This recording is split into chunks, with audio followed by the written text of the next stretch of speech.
May I ask you to get seated, please?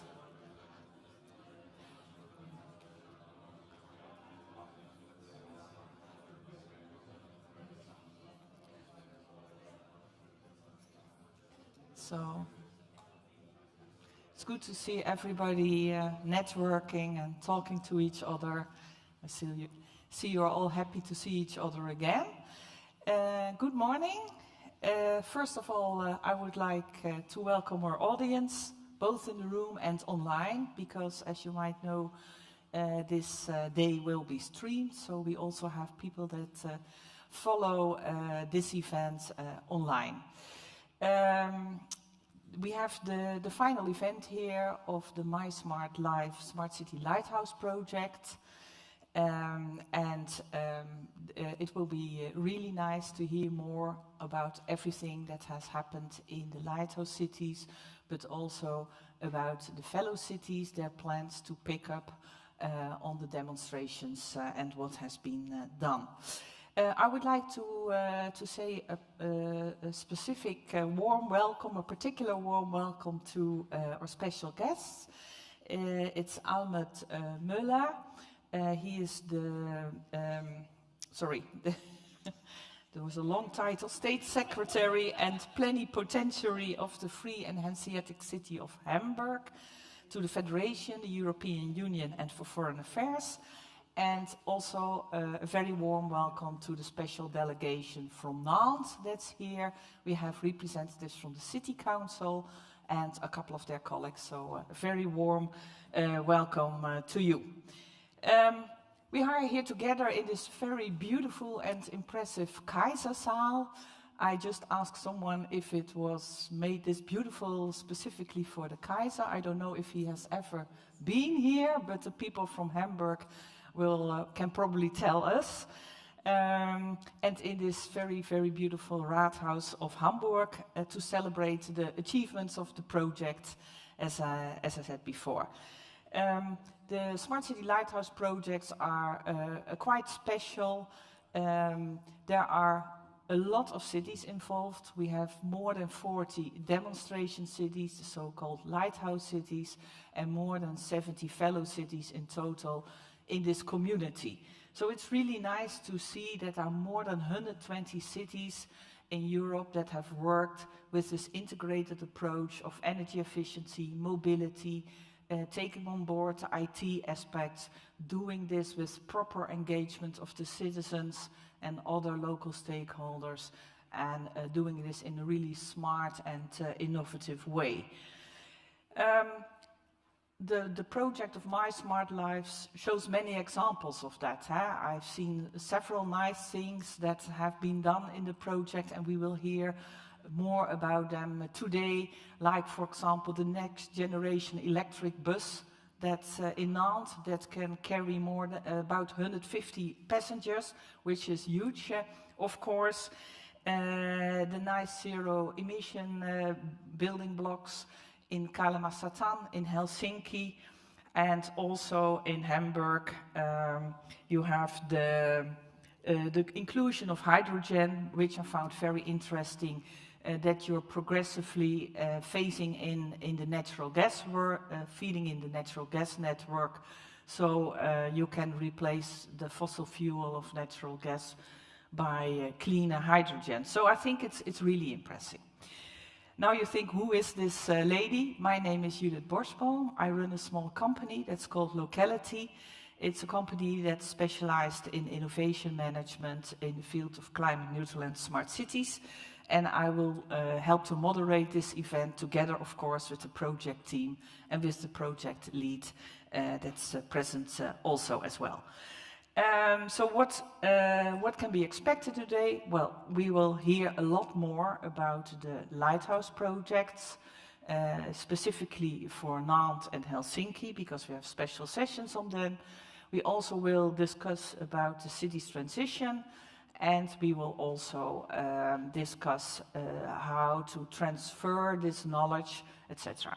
We also have some lighter parts, like the boat trip, later this afternoon. But I think we are all looking very much forward to hear more about these exciting projects, because I'm pretty confident all Smart City Lighthouse projects, they have raised the bar, and they are really ambitious in preparing cities for the transition to climate neutral situation in future. So you will hear more about the project, but we also hope that you will do a lot of networking, that you will talk to each other. There will be plenty of opportunities during the breaks. We will also visit the project site of Hamburg tomorrow, so that's also very, very exciting to see all the things Hamburg has done and implemented and how that has been done in reality. But I also hope that you can exchange a lot of ideas about how we can make this transition work.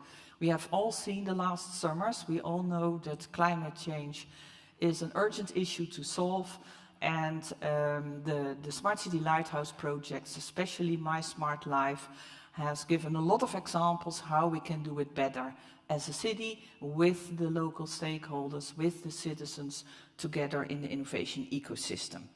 So everything you hear about here today, please spread the word.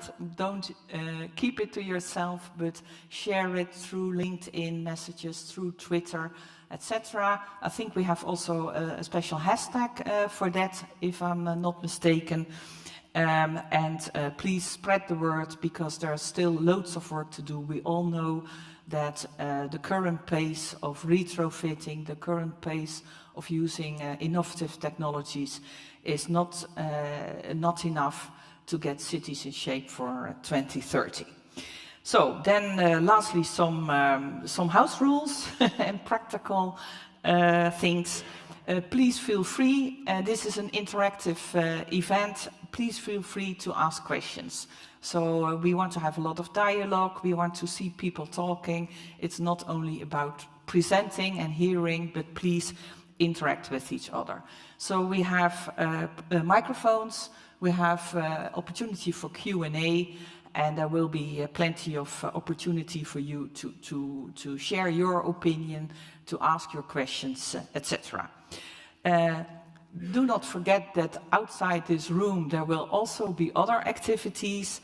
We have a small exhibition in the other rooms. We have the harbor tour. We have the site visits tomorrow. Also really, really interesting to see how things have been done in practice. The details on this have been shared with you, but in case you're not sure about specific things, please ask us. But of course, we will also explain it to you during this event. If you have any other logistical questions, we have two colleagues here. Sabine, please raise your hand, and Ariadne from Steinbeis. Please go to them and they will help you with your practical questions. Lastly, I would like to ask all speakers and presenters, I know you have a lot of highly interesting content to bring, but we have a very, very packed and full program today. So please be concise and compact in your communication. And sometimes we might have to cut you off or cut you a bit short. It's not nice to do that, but it's also good to leave room for everybody to bring his or her messages across. So that's my final thing. Now I would like to invite to the stage Almut Müller, the State Secretary and the Plenipotentiary of the Free and Hanseatic City of Hamburg, to the Federation, the European Union, and for Foreign Affairs. I think it's very interesting to hear more about what this project has meant for the city, and also hear a bit more about the wider context. So, sorry, oh, it's you. Sorry, I didn't know there was a replacement. No, it's me, actually. Oh, is it? Okay. I'm the original. Okay. This is a really stupid mistake from my side. I thought it was a gentleman. Yeah, the name is Almut. a bit tempting to think of Almut as a man. Yeah. It's not a, it is quite likely I could be a man. Yeah. You're not a man. Please, the floor is yours. And my apologies. I'm really sorry. Thanks a lot, Judith. Good morning. It is very good to see you. I'm starting with a technical problem. I can't put my speech here, so I'll try and maybe I can do a little bit without. Dear Mr. Hubin, dear Vice President Pasqua, cher Yves, dear Ruben, dear colleagues and friends from Europe and so many different cities, it is really very good to see you here this morning. Welcome to Hamburg on behalf of the Senate of the Free and Hanseatic City of Hamburg. I'm really very pleased to welcome you here at City Hall. It means a lot to us that you traveled, that you came here, that you really want to see on the moment of excitement of a project that is closing after many years of work, how we in Hamburg tried to push this agenda. And from the vantage point of City Hall, I really want to say I strongly believe in the ability and the power of European citizens in our cities to create future, to create better lives, and also to participate in the change that we all need to embark on. So it is really a great pleasure to see you, and I hope that, of course, with your focus on the project, you will also enjoy your stay here in Hamburg, have good conversations after a long time of not seeing each other but on screens, and also enjoy Hamburg and the places that you are going to visit as you go along. Why are we here? We are celebrating the successful completion of the mySMARTLife project. And I think it's really important also to celebrate and to really do that together, because I know that it has been a lot of work in a lot of places. And this was a very complex project idea and a very ambitious one, rightly so. We need ambition in Europe, but it also means that once things are coming formally to an end, we really cherish that moment, and at the same time we realize and recognize what actually has been achieved, because things won't go away. They will actually be building blocks for next steps to come. I'm sure that with such a challenging project, which proved that innovative processes need agility, they need flexibility, they need courage, and also a strong capacity and a will and an ability for European exchange, we can be very happy that it worked out in this way. As you know, the story of mySMARTLife began long before the project started. mySMARTLife started in 2010 with the European Commission's idea to launch a smart city initiative in order to reach the general climate protection goals that had been set out by the European Council in 2007. And the Commission wanted to show that cities have the capacity, and we, of course, feel that as well, that we have a say and a cloud and really a responsibility also in this, that we have to contribute to saving energy by using smart technologies. And in this process, such was the, I think, very wise idea, citizens of the cities should get involved in the processes of introducing new and smart technologies. So already in 2010, the Commission had set the course for mySMARTLife, a cause that today contributes to tackle the current energy crisis and the implementation of the European Green Deal, which is the major project sounds a bit too innocent, but major legislative framework that the European Commission and the EU as such has been setting out and framing, and I'm sure in your various vantage points you are dealing with that. We as Hamburg, we are a city, but we're also a city-state. That means we form part of the Federation of the German federal states, of which there are 16. We are a fine city-state, along with our friends from Berlin and Bremen, who are also cities as part of the Federation. But through that, we also contribute to legislation with the federal level, when it comes to European Union affairs. So we also have a legislative role here, and we're dealing with a lot of questions, of course, related to the Green Deal legislation right now. Now, 2010, for some of you, that might sound not really far away, but if you think back what 2010 was about, then it is really quite some time that has passed. We remember President Barack Obama of the United States. In the days Greta Thunberg went to primary school. I clearly have an idea what I did around that time. And if you look at what we're really facing today, this world is a very different one. And I find it encouraging that already in this time there was actually the good idea to help us strengthen ourselves at this very point, because the world, and Europe included, has become a place that is a lot more challenging, of course, to handle, to steer, from a political point of view, make sure that there's prosperity for our citizens. There is innovation that leads us to climate-friendly ways of life, and to know that already years ago this process was started, I think helps us now at a point in time when we're challenged with the war in Europe and aggression emanating from Russia against a sovereign state that is not very far from here, that has an impact on us all. And it means that we all have to come together and consolidate as proud and free cities of Europe, and I think contributing to the way we engage with our citizens through projects like this, the way we want to live in the future, is actually a very important building block also to create a free and prosperous future for us all. So I see also a bigger context to the project work that has been done, and I think it has become a lot more relevant. Now, if we look back at 2010, Hamburg and other cities, Helsinki, Nantes, a lot of you are here in the room from many different places. We welcomed this urban dimension because we have been fighting for quite some time for the Commission to recognize that actually it would make quite sense to strengthen urban dimensions in EU policy making. But then, the question was, what is a smart city? And smart can mean a lot of things at different points in time. And to see that according to the Commission, a smart city is committed to the concept of sustainability and actively combats negative climate change impact, pursues energy and mobility transformation, and is ready to apply innovative citizen participation models, I think is a good framework to work with, but I see this will also and will have been adapted over time in the context of the concrete projects.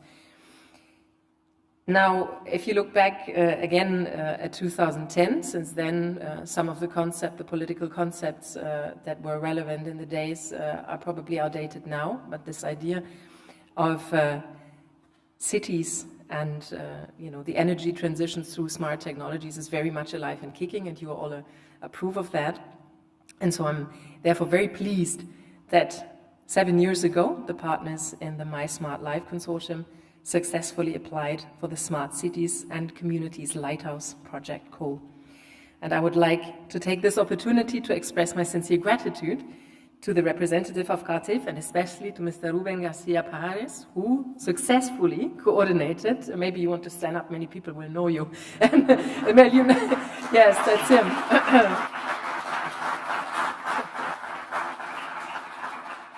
Thank you, Ruben. We know what it takes. I mean, we are all at different points in the project, but to think of someone who is the spider in the web and has been right from the start. You not only successfully coordinated the application, but also the entire project until its really successful conclusion now. So a project with more than 150 actions, all of which had the goal of creating innovation at an urban level. So that is actually very ambitious. So it is great that you could also make it here today. Now, everyone who has been involved, I'm sure, in this project has shown great courage, because you were also ready to risk failure while trying something new. And this is something we all have to learn to deal with. And I think it is ultimately something that, catapults us in a positive direction. And I think this project is also an example of that. Research for answers to current questions, finding innovative solutions really has to be open to this kind of trial and error and trying to understand how we can then get better. You have demonstrated the skills we need to tackle the challenges ahead in order to implement and to really shape the European Green Deal. And last but not least, you have proven that we are all capable to develop the best ideas when we work together across Europe. And I say this very often because I find it's no small thing. To be able to work together as professionals who are in their respective environments, very locally in charge and motivated to work to improve a situation, My experience is whenever you put people like this in another context where they meet others who are doing the same, it is always very fruitful, because people just do what they're good at and what they like, and then they do it together, and it creates this network of Europeans working together. And it's an old thought of European collaboration, that this kind of collaboration also creates the solidarity that we need in Europe, but I strongly believe it is very, very important and very relevant, the solidarity in our collective doing, and I hope you had also a good experience of that, and also learned from colleagues, and perhaps also made friends. And I'm convinced that projects like mySMARTLife are really test beds for the implementation of European policies on the ground. Now, I'm coming to the question you had, Judith. I didn't forget it. And thank you for sharing this, by the way. You asked about this hall, which is called the Kaisersaal, the Empress Hall. And what makes me think about the relevance now is also, I talk about the Green Deal, the most important and most amazing transformation that the European Union and its countries, regions and cities need in order to be able to be competitive, prosperous and happy places in years and decades to come. So this is a new type of industrialization that we all have to do together. Actually, an emperor came here in the late 19th century to celebrate the opening of a then very important project that played a strong role in industrialization of Germany, the German territories, Northern Europe, and that was the canal that was built to link the North Sea with the Baltic Sea, which, if you have your map of Europe or of northern Germany with you, is quite an ambitious thing to have achieved. And on this occasion, he took how do you say, refuge. He took his base here in Hamburg. There's a plaque over the entrance here, which you might want to look at, which commemorates this moment. And of course, for this country, the opening of the canal and the mobility it allowed between the two big seas was a very important one. And so these were the challenges at the time. We are facing our own industrialization right now. We all know the numbers about, how many people live in cities and how important it is that we in the cities get it right. There's a lot of expectations also pointed and directed to us that we cities, we actually really have to be ambitious, and that can be also quite difficult. But I don't have to repeat in front of a network of city people that there is really a job still that needs doing, and I just want to give a few numbers about the project, because I find it really quite impressive. More than 150 demonstration actions have been implemented in Nantes, in Helsinki, in Hamburg, as well as in the follower cities in Bydgoszcz, in Rijeka, and Palencia. And, to just think of this number, things that you can see or might not be able to see, but explain when people are coming for visit, applications people are using. They might not even know that this project changed their lives in that way, even though it's my job to tell them it did, and we are using every occasion really to do that. It is really always very good to really see what is happening in place. And I had the opportunity earlier this summer to travel to Nantes, a city which we are in close cooperation with, and to get to know some of the actions. The energy retrofit of around 270 residential units that led to achieving the energy target, and also a remote lighting management system in the Ile-de-Nantes district. That is a control system that allows lighting to be adjusted according to demand, thus saving energy, something we know is very important, and even now here we know is ever more important. And that was actually a wonderful visit. I was very happy to be welcomed by the friends in Nantes, and also to really see when we deploy together as Europeans, we can make cities move, and that is also great to see. It motivated me, and it strengthened my belief in this kind of collaboration. In Helsinki, which is a city with which we are closely related, of course, through our own geography, the Baltic Sea.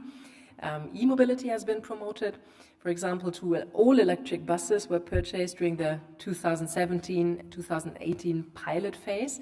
So really at the time, quite something to achieve. And by the end of the project, 10% of the total fleet had been replaced by electric buses. You will have the chance to see, and I'm happy about that, what Hamburg achieved. And Judith, you already mentioned, some of the main pillars of our engagement. I won't go deeper into that because you will also have the opportunity. I'm just wanting to say again that I'm very grateful that we made the effort to apply for mySMARTLife 7 years ago. My team at the Chancellery here was also, of course, involved along the way and is nodding now, knowing the complexity of the project. And when I come and ask what it is essentially about, what does it improve, it is something that in its complexity then is very concrete and that is encouraging. So let me express my congratulations to all of you again for the completion of the project. And I'm convinced that on this project, things will be built and will fly even further. And I hope also that the time you spend here in Hamburg can contribute to that.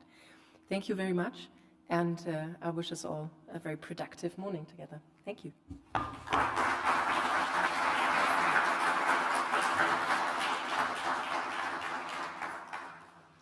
Thank you, Almut, and again, my apologies for the confusion with the name. For me, Almut, Helmut, so I thought it must be a gentleman. Very stupid mistake, my apologies. Now we will have a short video about the case of Hamburg, all the interesting things that have happened here. We have already heard from State Secretary and Plenipotentiary a bit more detail. I think it was also really nice to hear from you that it's not an easy road. There will be failures, there are challenges that are difficult to overcome, but it's a very important thing to do. And as you say, as long as we just keep busy and work on it, we will get somewhere and be successful in the end. So the video will start now, and after that we will switch to Georg Huben from European Commission. Please.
Okay, now we have with us, not in person unfortunately, but online, we have Georg Huben. He's project officer at the local initiative teams at Directorate General of Energy with the European Commission. Hello Georg, good morning, nice to see you. I hope you can hear me and see me. Yes. Very loud That's and great. clear. Thank you. Great to see you again. And I think you must be very proud, Georg, that another Smart City Lighthouse project has ended successfully and with good results and is contributing to the European knowledge and experience base. I'm pretty sure we will hear more about that from you. So, Georg, please, the floor is yours. Thank you very much, Judith, and welcome everyone. Yeah, I'm really sorry for many reasons not to be in Hamburg today, because Hamburg is a place of desire for me.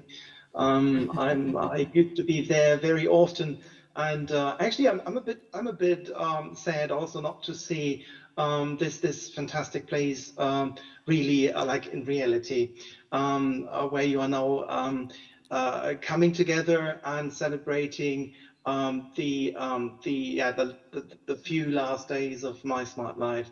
Now, yes, proud is maybe not the right word. I have a mixed bag of feelings, I have to say, because another project is coming to its end, and this at a time where Europe is in crisis mode, if I may say so. I mean, you are hearing it, you're seeing it in the news every day. We are in a situation where we have to quickly react to do fast decisions, but also impactful decisions, unfortunately. So we are in a situation where Europe's citizens are very impacted from the situation created by the war in Ukraine, obviously. Now, in this very situation, I can only underline once again the importance of cities, of the local level. It's actually not what one would actually expect, that cities are not so important. They are actually of growing importance. The local level, the close relation to our citizens is extremely important these days. Due to the situation we're in, we are moving in many areas closer to energy poverty, unfortunately, caused by the roaring energy prices, the situation we're in, the growing scarcity, of the threatening scarcity of gas supply, and all these things which have now an immediate and how can I say, lasting impact on all our lives. So it's extremely important that projects like mySMARTLife lead the way to create long-lasting investments and long-lasting experiences in the field of sustainable smart city developments and urban developments. So what I really want to pass as a message here is that we need to make sure that all the experiences, the solutions which have been implemented by mySMARTLife, which is one of the 18 Lighthouse projects, as it was already said by Judith, that this knowledge, this know-how on how to engage citizens in this long-lasting process and complex process, that this is preserved, and that we really make it available to other citizens in Europe, to other city administrations in Europe.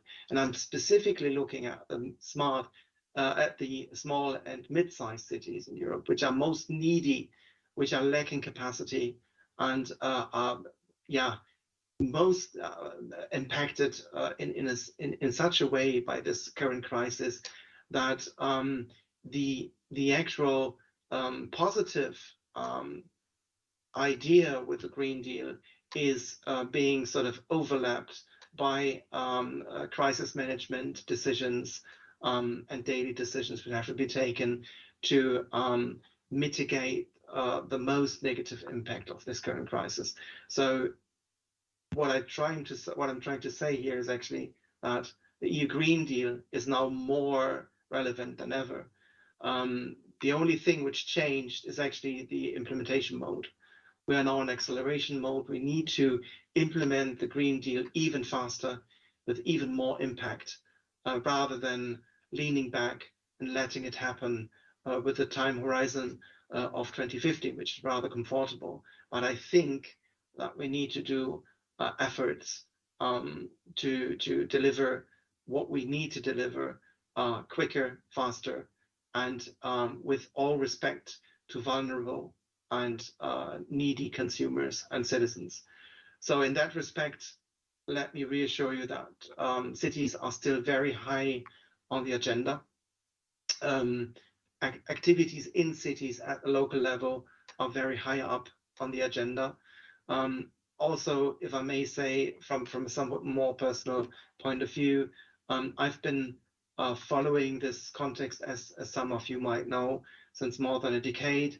And so it's quite impressive to see how this program of Lighthouse projects has delivered. But there is still, again, the idea that we need to do more. Dealing with 3 local initiatives on my desk, I can only confirm that once again. Then taking a lap into the future, a very quick one. You know that we are now looking into the next phase of the Smart Cities Marketplace. The purpose of that is actually to take best practices from all over Europe and implement them and help to implement them, upscale them, replicate them, so that specifically small and mid-sized cities can benefit from that. To provide practical knowledge, to mitigate climate change, and to consider aspects of the just transition, so that the transition we inform in cities is a just one, is a fair one, is an inclusive one, and that we are ready and set to avoid the effects of energy poverty in this current crisis situation. With this, I would actually already come to the end of my very short intervention. I could speak for hours, of course. I would really like to mix and mingle with the crowd and get more input and see what you are, what's at your sort of what's on your chest, what you want to really get rid of in terms of a message, a lesson learned, the do's and don'ts, and so on. So I wish you all a very, very insightful and fantastic event. As said, I'm a bit jealous that I can't be in Hamburg. Maybe even especially for the boat tour, because that's going to be very nice, I feel. And I would invite all of you, all in the room, to please consider staying connected, providing your knowledge, your insights, your lessons learned, especially those things which didn't work, and share that with the community. Continue doing that even beyond the very boundaries of this excellent project, and keep it up, keep the good spirits up, and spread the word, speak about it, and hope to see you maybe in Barcelona this year. That would be fantastic, and that would also be a splendid opportunity to really round it up and to see what we can do in the near and not too far future. So thank you very much again for inviting me. Thank you for all the efforts you did in the frame of this project, which is an excellent example how cities across Europe actually lead by example, and lead by doing things which can serve as blueprints for other cities, especially small and mid-sized cities. So again, thank you very much, and also thank you for having me. Wish you a very good continuation of the event, of the conference, and hope to see you soon in other places. Thank you very much. Bye.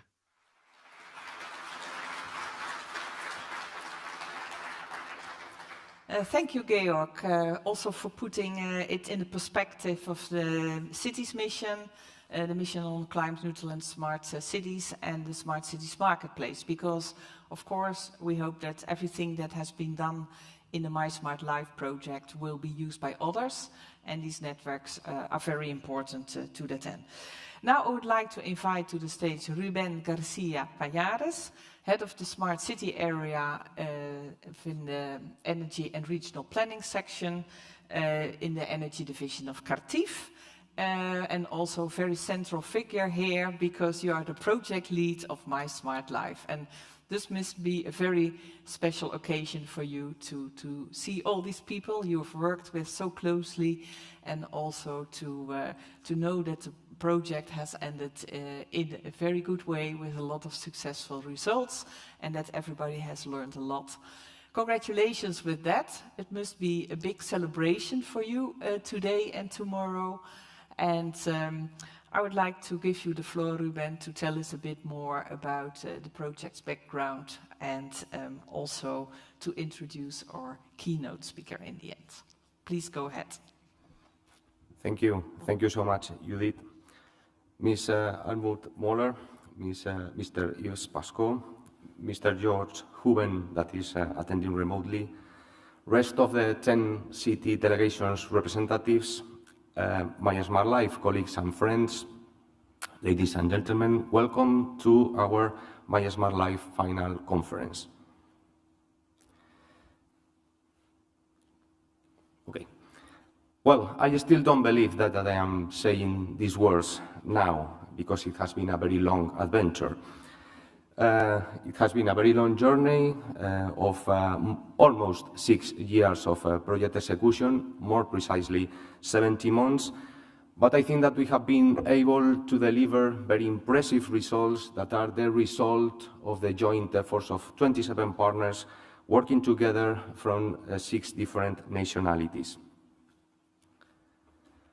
We started our journey together almost 7 years ago. As Ms. Helmut Moller was saying, we started the preparation of the proposal first in 2015. Considering the experiences of previous projects that we had, like R2 City, City5, or even the previous Lighthouse project that we coordinated, REM Urban, we at Cardiff decided, together with the cities of Nantes, Hamburg, and Helsinki, to start the preparation of this very ambitious proposal. We raised the bar to a more impactful and more powerful project than the previous ones. Probably this was the most ambitious proposal in which Cardiff was involved in our more than 20 years of existence then. But we were not alone.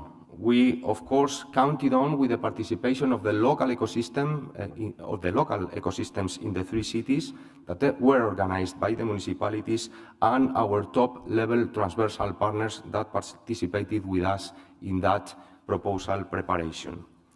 So, at that moment, with a huge challenge in front of us, we started to outline the first ideas of what could be mySMARTLife. It was, as I said, in a faraway 2015.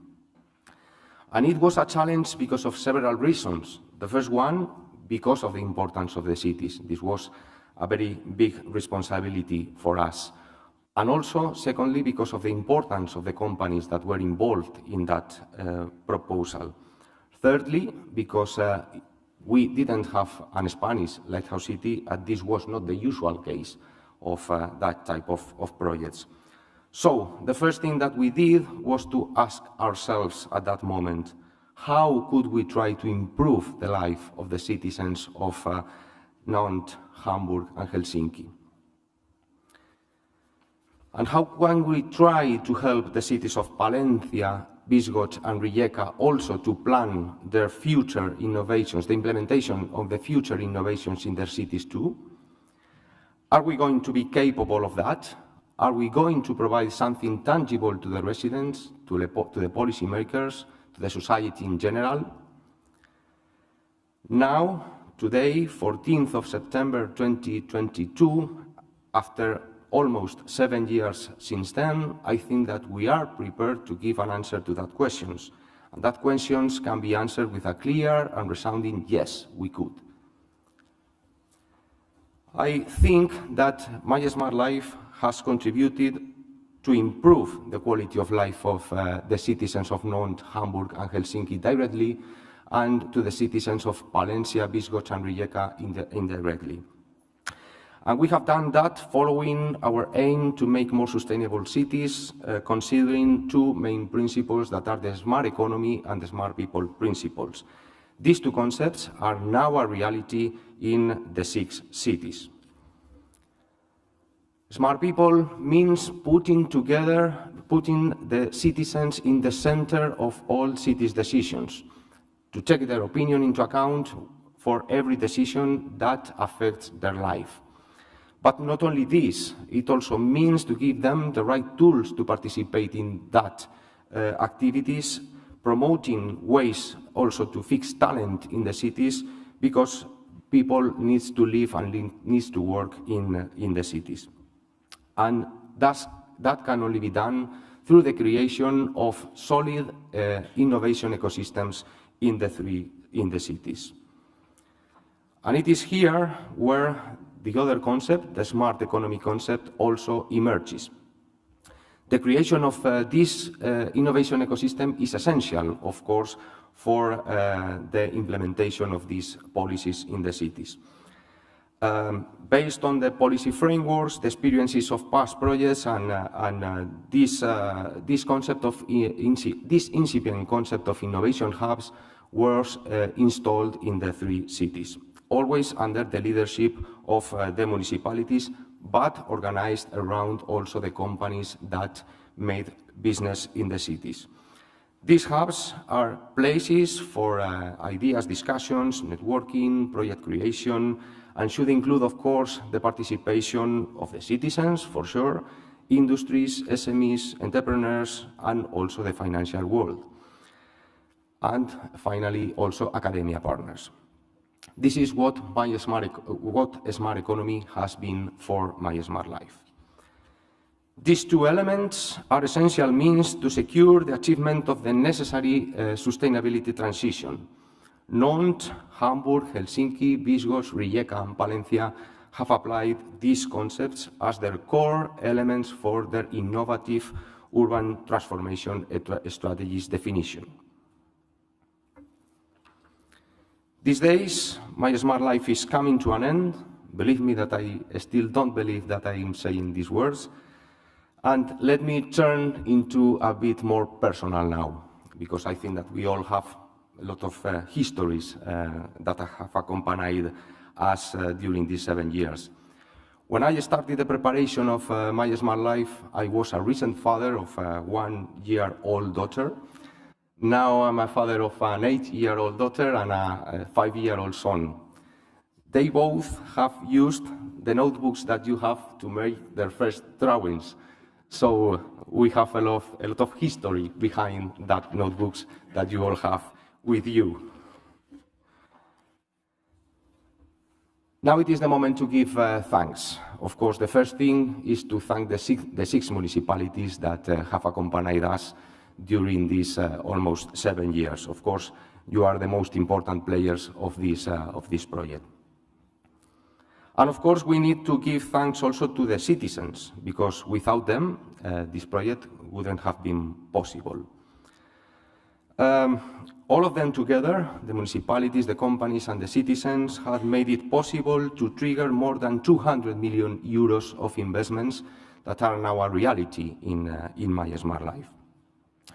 We need, of course, to give a special thanks to the European Commission that believed in us, in our proposal first, later a project, and provided us with the support, economic support of 18.6 million euros. Of course, this is something that has been crucial for the development of the project. mySMARTLife finishes in 2 weeks. We still need to finalize part of the project. But now it is the time to start disseminating our main conclusions, our main achievements, our main results to the broad public in general. But it is also the beginning of another journey, how to foster the replication of the solutions that we have successfully implemented in mySMARTLife. This has been implemented, of course, by this group of partners that are together with us during, and will be together with us during the following 2 days. It is here where it emerges many more opportunities, like the activities of the Climate Neutral and Smart Cities mission, the call for pilots of Net Zero Cities project, the call for grants of scalable cities, or the matchmaking events of a Smart Cities Marketplace. Also, only to name a few. But also, the new European policies are a good context for this replication. The renovation wave, the Fit for 55 package, the Repower EU initiatives are a very good context to foster the replication of our activities. Also, of course, the effects of the war, the climate change, and the energy crisis offers a good opportunity for us to showcase that sustainability can be achieved through some innovations that can be applied in the cities. So, let me encourage you to learn during these 2 days from the experiences of your colleagues. More precisely, just going to the program, we will learn today from the experiences of Nantes and Helsinki. We are going to have a knowledge transfer event in which many of our project partners will participate. We have a poster session in which the innovations are showcased, and also our fellow cities will discuss how they have planned their cities of the future. We count on also with the representatives of 5 cities from our cities network that are cities that are observing our evolution, and we have representatives from Kachak, Kragujevac, Kartal, Szczecin, La Peranta, and Medellin. Thank you for being with us also today. We will have the opportunity to learn from the city's mission, from Net Zero Cities, the one-stop platform of the Climate Neutral and Smart Cities mission, Scalable Cities, and the Smart Cities Marketplace. And tomorrow we will have also the opportunity to talk more in depth about the German context. We will count on with the participation of 4 German lighthouse cities and how they see the experiences from participating in these projects and what are their expectations for the future. So let me encourage you to make the best use of these 2 days, to do networking, to find new project and business opportunities, but also to enjoy Hamburg. So, ladies and gentlemen, my big pleasure to be here. Thank you so much for hosting us. It's a pleasure to be in this incredible environment. And let me finally declare this conference officially open. Thank you so much.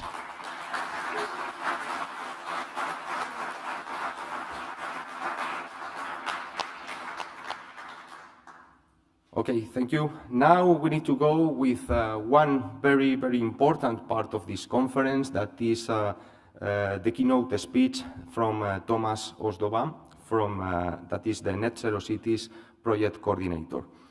I would like to ask Thomas to come to the stage. Thomas, please. Well, just a few words about Thomas. Thomas is the project director of Net Zero Cities, that is the one-stop shop platform for the Climate Neutral and Smart Cities mission of the European Commission. You know that Net Zero Cities has the objective to support 112 European cities and from member and associated states in their transitions towards climate neutrality. Thomas is a senior officer at Climate Kick, the EU's largest public-private partnership addressing climate change through innovation, and with a long trajectory supporting cities. It is our pleasure to count on with your participation, Thomas, especially because I know how busy is your agenda and the efforts that you have made to be with us. So, Thomas, the floor is yours.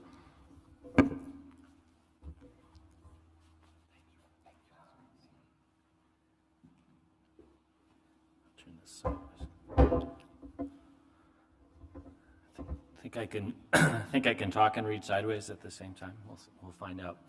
Good morning, everybody. Thank you, Ruben, for the invitation and for the kind introduction. It's great to be here.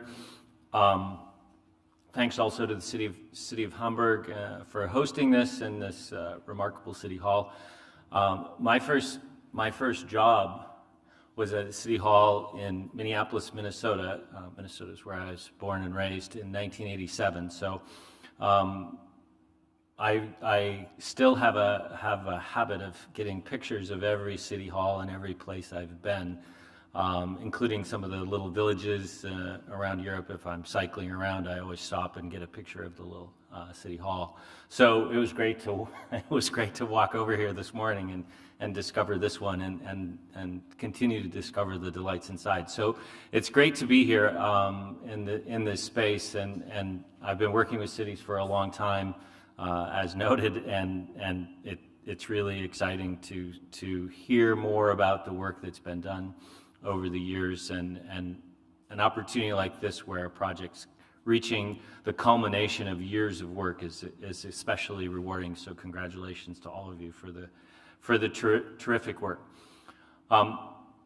My job here today is, I think, to introduce you a bit to the city's mission, which I'm sure many of you are quite familiar with, but some may not be. So with apologies to those who've probably heard a number of presentations about the mission and Net Zero Cities, I'm going to cover some basics, but then also talk a little bit more about it as it relates to the work of projects and initiatives like this and the efforts of cities to continue to provide leadership on climate action.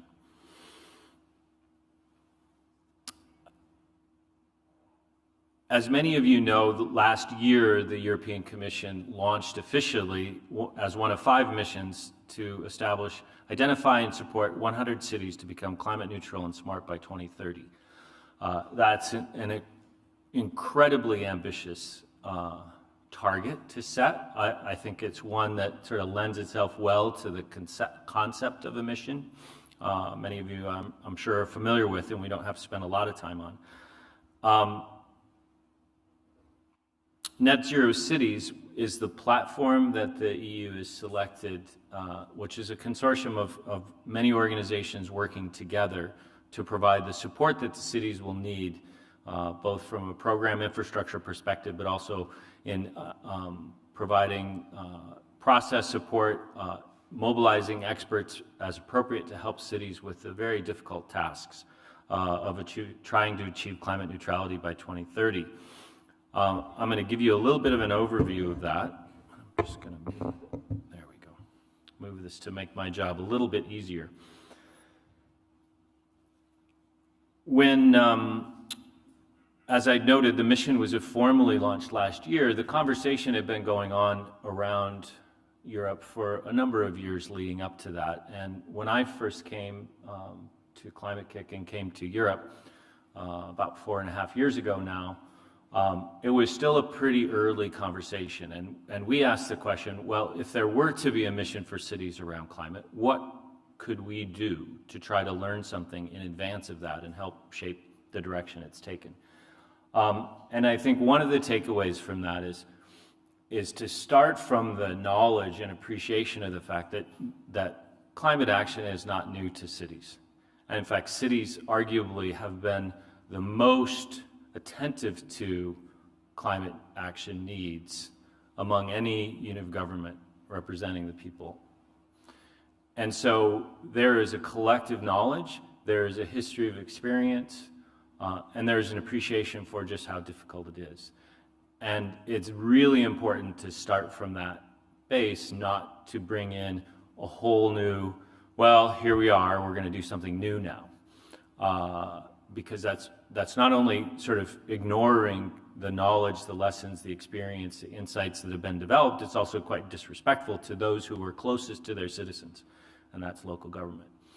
And from my perspective, it really became a conversation around, you can get lost in the abstract notions of what a mission is and what strategic innovation is. It's really about more, better, faster. And in many ways, that's not that dissimilar to the efforts of this project and this initiative. And I'm looking forward to hearing from the cities about their experiences, because I've not had the opportunity to come to Hamburg yet. I've not had the opportunity to visit Nantes, etc. So this is going to be very rewarding for me to listen as much as possible.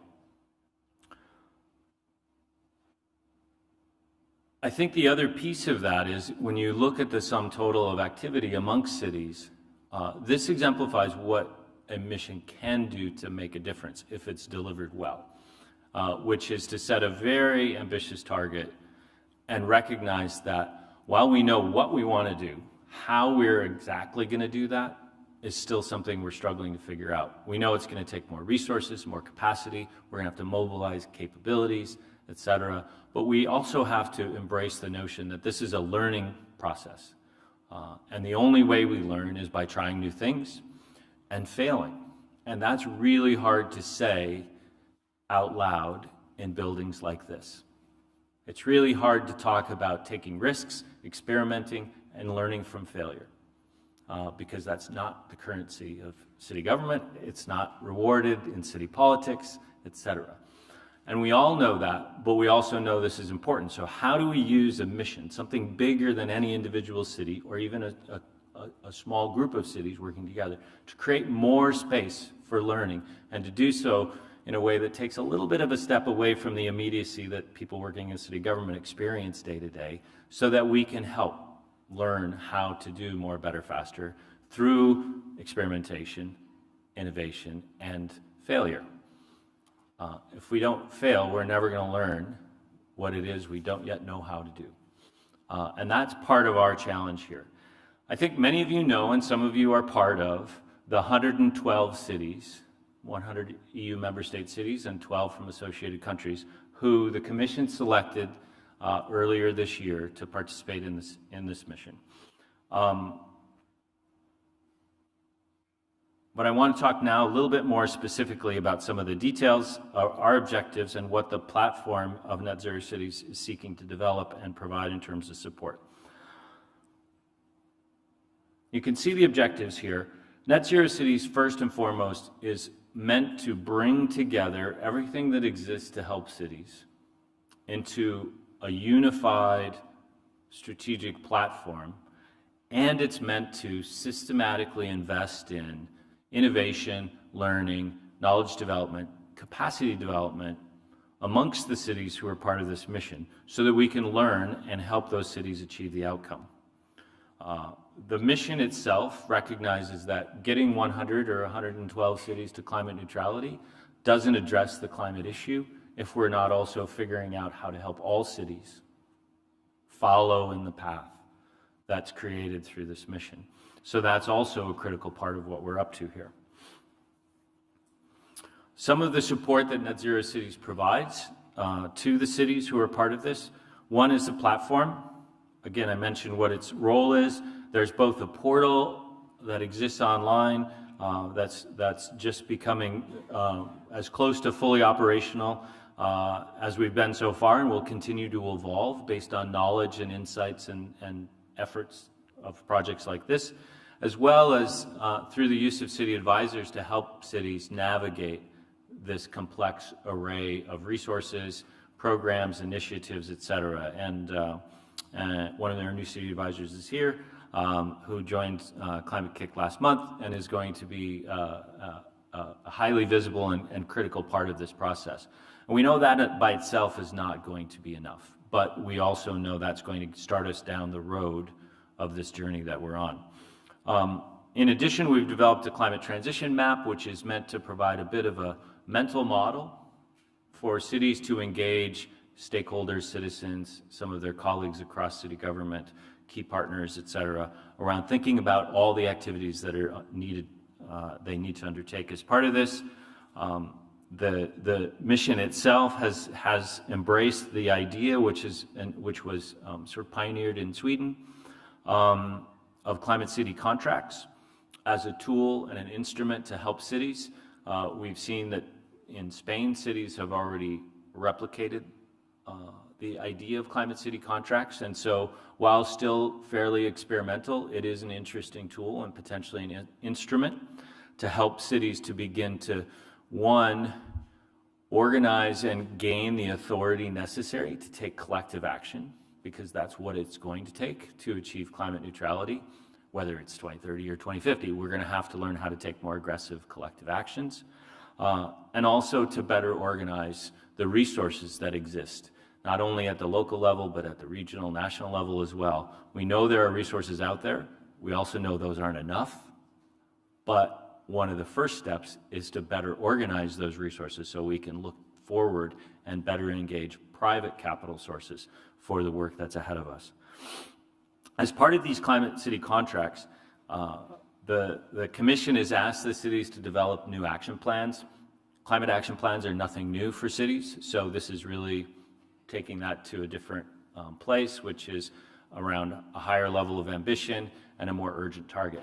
Now, some cities have already embraced this kind of a time frame, but when I look at the climate action plans, there's still room, I think, to embrace some of the elements that we think are necessary to try to achieve that by 2030. In addition, something new, which is to pull together a capital and investment plan, which seeks to do a few things. One is, first and foremost, take a look at how much capital is going to be needed at the beginning of the process. And I won't go down this rabbit hole unless people want to do that. We can have a conversation about the challenges of that. But even at a high level, it's important to understand just how much capital this is going to take. It's also important to understand the benefits of taking these actions, that there are huge social and economic benefits to be derived by investing in using less energy, using more renewable energy, and advancing sustainability within our cities. Now, most of you all, I'm not saying anything you don't know already. But rarely do climate action plans take a look at the entire capital need of everything that they've put into their plans.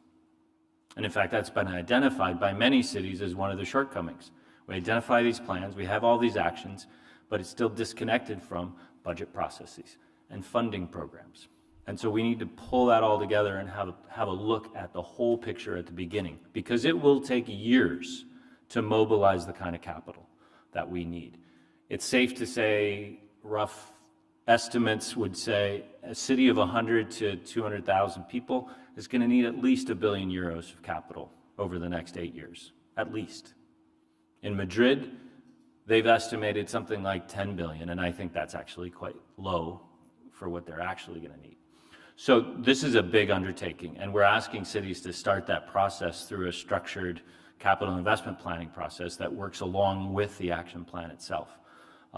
Again, something new. We'll see how it goes. We'll learn from the process. I don't think anybody is going to pretend we know exactly how to do this and what the answers are, but I think this is going to lead us in some interesting directions, and it'll help us with our job. As was already mentioned, I think by Ruben, there's a pilot cities program.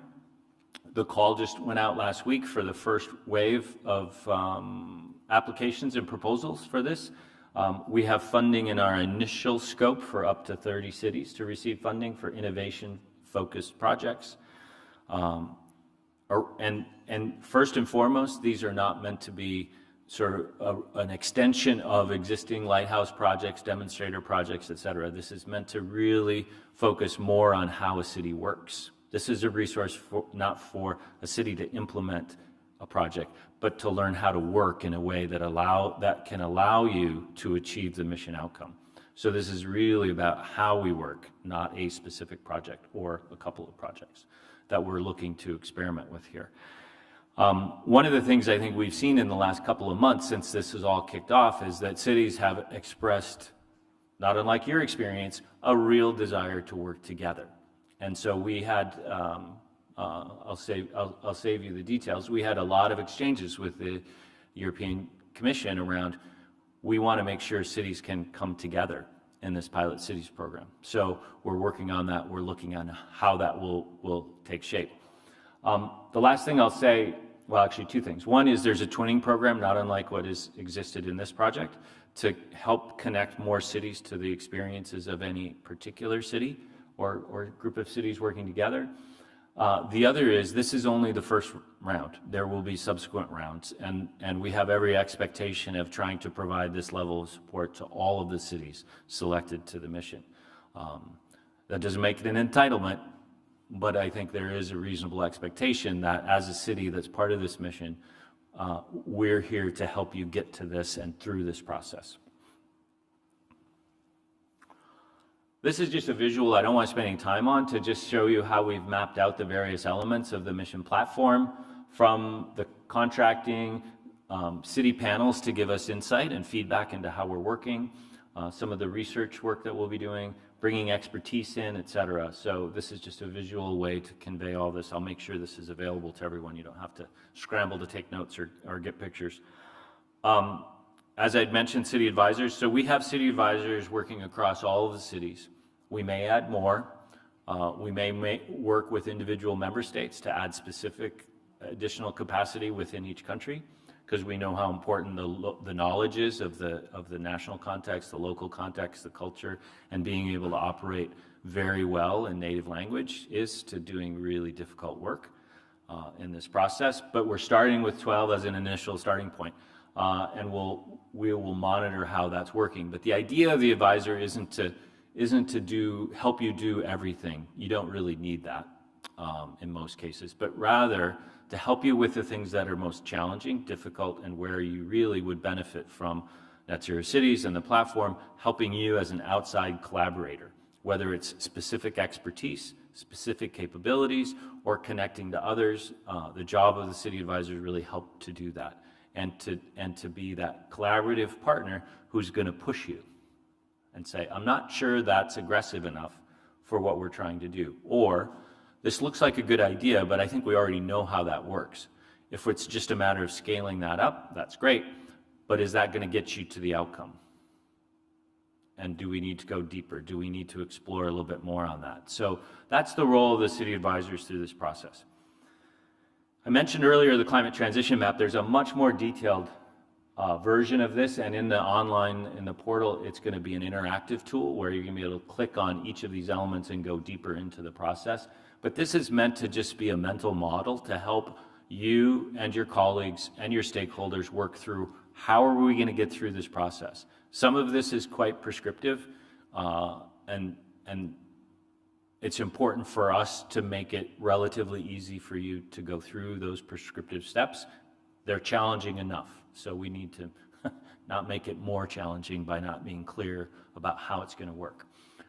You can see how we've mapped out what the Climate City contract process looks like and some of the other components of this.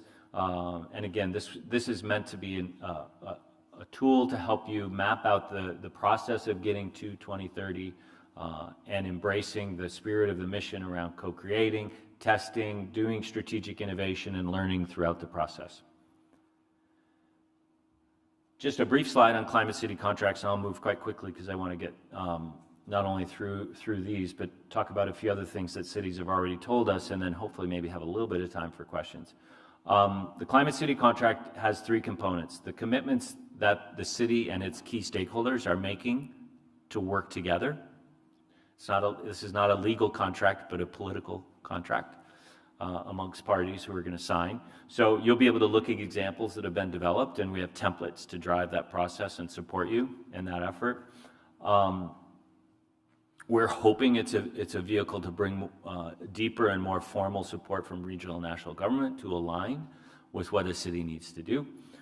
Then there's the action plan and the investment plan that go with that. The mission label, which is something the EU is working on as a tool to give mission cities benefit in terms of preferential treatment in funding calls, a signal to the market that the city is an attractive place to support investing in climate transition, et cetera. It's meant to be a helpful tool. And so we're working on that process right now and trying to make very clear that it's not meant to be an evaluative, how is the city doing, but rather an enabling tool for cities. The Pilot Cities program, I talked about it briefly. We're anticipating 30 grants in this first call. Hopefully, decisions will be made before the end of the year. The window for these initial proposals is in the beginning of November, the deadline. So we'll be doing the evaluation, looking at the overall portfolio of what innovations these cities are bringing forward. It's not about just picking I would say the 30 best, but the 30 that are going to help us learn the most, the fastest. And I mentioned that in addition to this 32 million, there will be at least twice that much in subsequent rounds for more cities to benefit from this process, and we need to move quite quickly. So that will be coming very soon. The last thing I want to talk about, and then we'll pause if there's some time for questions. Let me just check here. We, earlier this year, spent a lot of time talking to cities, listening to cities, and hearing from them about their needs, the barriers, and the drivers that they see. And I'm not going to go through this in detail, but just let you know it exists. It's available on our website, netzerocities.eu. It's an excellent summary of how cities have viewed their position as it exists and what they need in this process. And so I just want to highlight that, and I think we'll put it at the top of the page again because it was published back in, I think, May. So we'll put it back at the front of the list so people can come back and look at this. It's a great reminder of what the cities have said they need, what the barriers are, and what can help drive this process. I'm just going to move very quickly. In summary, what we heard falls into 5 key areas, and you can see those listed there. And they all, of course, interact with each other. Forgive my typo. I guess I shouldn't try to type on an airplane on the bottom there. But you can see that there's clarity about where we need to focus in terms of addressing needs and barriers. This is just an example to illustrate the kinds of ways that we heard from cities. They're talking about barriers and needs related to urban governance, and specifically their perception of how climate city contracts can help. Around the built environment and systemic innovation, clearly a description of needs, barriers, things that we understand, all captured in a visual. Obviously, there's a report that documents all this in greater detail. Energy systems, sustainable heating and cooling, you can see similarly. Stakeholder engagement and capacity building, funding, financing, partnerships, again, needs, barriers, how do we understand where we are versus as it relates to where we need to go. Co-benefits around and nature-based solutions, what that can help us with. Again, there's a lot of components to this. We even got some early feedback on portal design and feedback, so it's helped us to continue to adapt and evolve our thinking about what we need to do to be as useful as possible. These are the partners. As you'll see, Cardiff is one of those.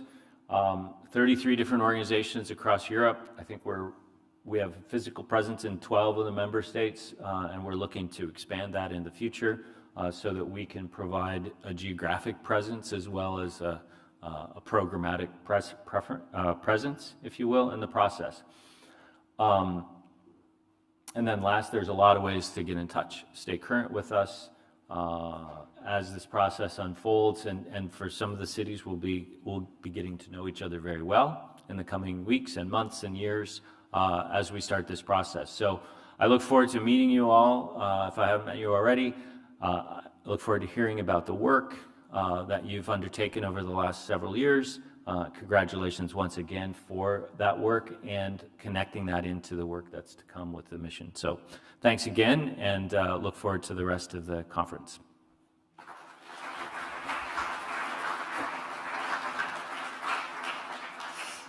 Thank you, Thomas. You are ready to take a few questions, but we are a bit behind time. Maybe one or two questions we could take. I think it's really interesting to hear all the updates about Net Zero Cities platform. We all know it's tremendously important because there's a clear link to what has been done in the Smart City Lighthouse projects.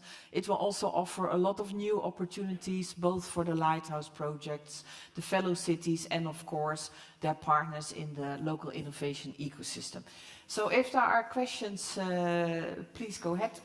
We take two, and for the rest, please go to Thomas during the break, ask him your questions, and get on board with all the calls that are currently issued. Please, your turn.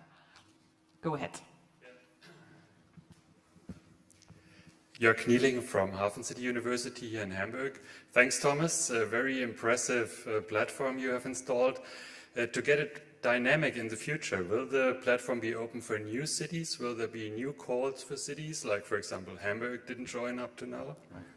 So it's a great question. I think there's two things there. I'll start with the last piece. It's a little uncertain if the Commission is going to try to expand the mission itself. I think many of you know when they put out the call late last year for selecting the 100 cities, they had 377 cities submit expressions of interest. So it's a huge number, and I think that was more than twice what most people would have thought was reasonable in terms of response. So there's a real recognition of the high level of interest and the willingness of cities to step up. So that's the first thing. In response to that, I think they're still holding the question as to whether to expand it or not. They had a very quick moment of, should we just double it in size? But, you know, I think that would have required some budgeting decisions politically at the EU that would have taken some time. So the jury's still out on whether that happens. What I can tell you, though, is they have added some resources which we'll see starting to come available to the platform in 2023, hopefully, before the end of 2023, hopefully middle of 2023, to provide support to the 250 plus cities that didn't get selected. And able to get support and follow along as well. The second thing, which I think is more relevant and interesting, the portal itself will be accessible to all cities at a certain level. And so all cities will be able to access resources and exchange with other cities, et cetera. There will be some parts of the portal that are really focused on the pilot cities and the mission cities specifically, but all cities will have the benefit of that portal. And any city that wants to come along, for example, starting to work on climate city contracts, can do so. And we'll provide as much support as possible to those cities.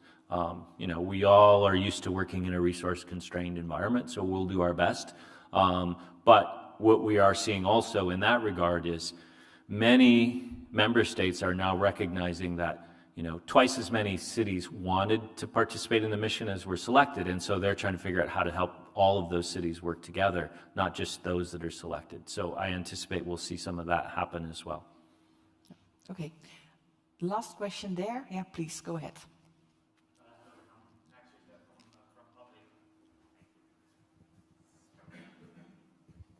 Hey, I'm Max Richter from Public. What we do, just as a context, is that we help SMEs and startups with digital transformation of governments on every level. Mm-hmm.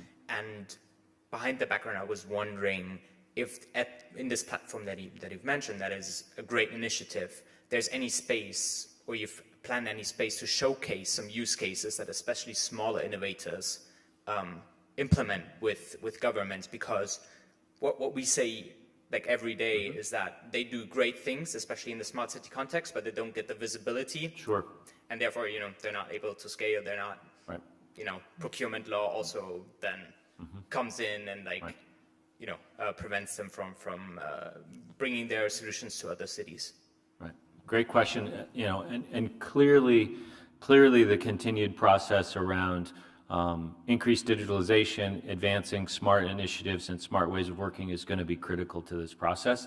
I think the short answer, and we could follow up with a more detailed conversation, is that through the portal there should be places to showcase things that are demonstrating real value and helping cities in this process, and giving them access to not only greater visibility that can reach from policymakers all the way to the capital ecosystem, but also allowing cities on a peer-to-peer basis to learn and copy and replicate, because we know that's one of the critical ways to get to scale faster. And it's usually not just scaling something, but replicating and adapting and evolving. Because if we just try to scale things, we'll create some new problems that we'll have to have another mission for 20 years later. So, thanks. Okay. Valerie, please. Let's see. Yeah, it works. I'm very sorry, Thomas. I don't want to be unpolite. I would like to just answer to this question as well. There's another forum which is very would fit very well. This is the Smart Cities Marketplace that you can use for this. Right. Thank you for adding that point, because it's important. Net Zero Cities has to stay away from the commercial marketplace. That's not our job. Our job is to help the cities access the marketplaces that already exist and to do better, faster. So thank you for adding to that point. It's very helpful to inject that. That's another place to get visibility as well. Thank you. Good. Okay, I would like to continue with the next part of the program. Thank you very much, Thomas. I'm pretty sure you will get a lot of questions from people in the audience about the possibilities for collaboration, but I also hope that you will learn some things here that have been done in the mySMARTLife project that are very relevant to the knowledge base that you are building with the Net Zero Cities platform. Talking about that, I would like to invite our next speaker to the stage. It's Benoit Mougeot. He is part of the Scalable Cities team. The Scalable Cities team is working on the knowledge base and experience base of all the Smart City Lighthouse projects. Hello, Benoit, nice to see you again. And you are a replacement, unfortunately, for Philippe Fournant, who couldn't make it. To come, due to COVID, indeed, to come here in person to educate us about that. So you will tell us a bit about what cities can bring to Scalable Cities, but also what you can get. And I think that's very interesting to hear for everybody, because you have the task to hoover up all the good things that are done in the Lighthouse project. So you're looking for the good examples, the ones that can be adjusted by other cities who want to do it. And I think there's also a clear link to what Thomas presented us about the Net Zero Cities platform. That's also trying to build this collective knowledge base. So please, the floor is yours. Right. And there's the clicker. Yeah. We'll come back after this with the presentation of Nantes. Thank you. Yeah, thank you. So we talked a lot about replication since the beginning of the morning. Judith, you told us that solutions implemented within mySMARTLife would be used by others. Georg also told us that it's time for cities to implement as soon as possible very impactful solutions. So Scalable Cities, we worked in collaboration with the Smart City Marketplace too, could be of interest for the cities who are present here today.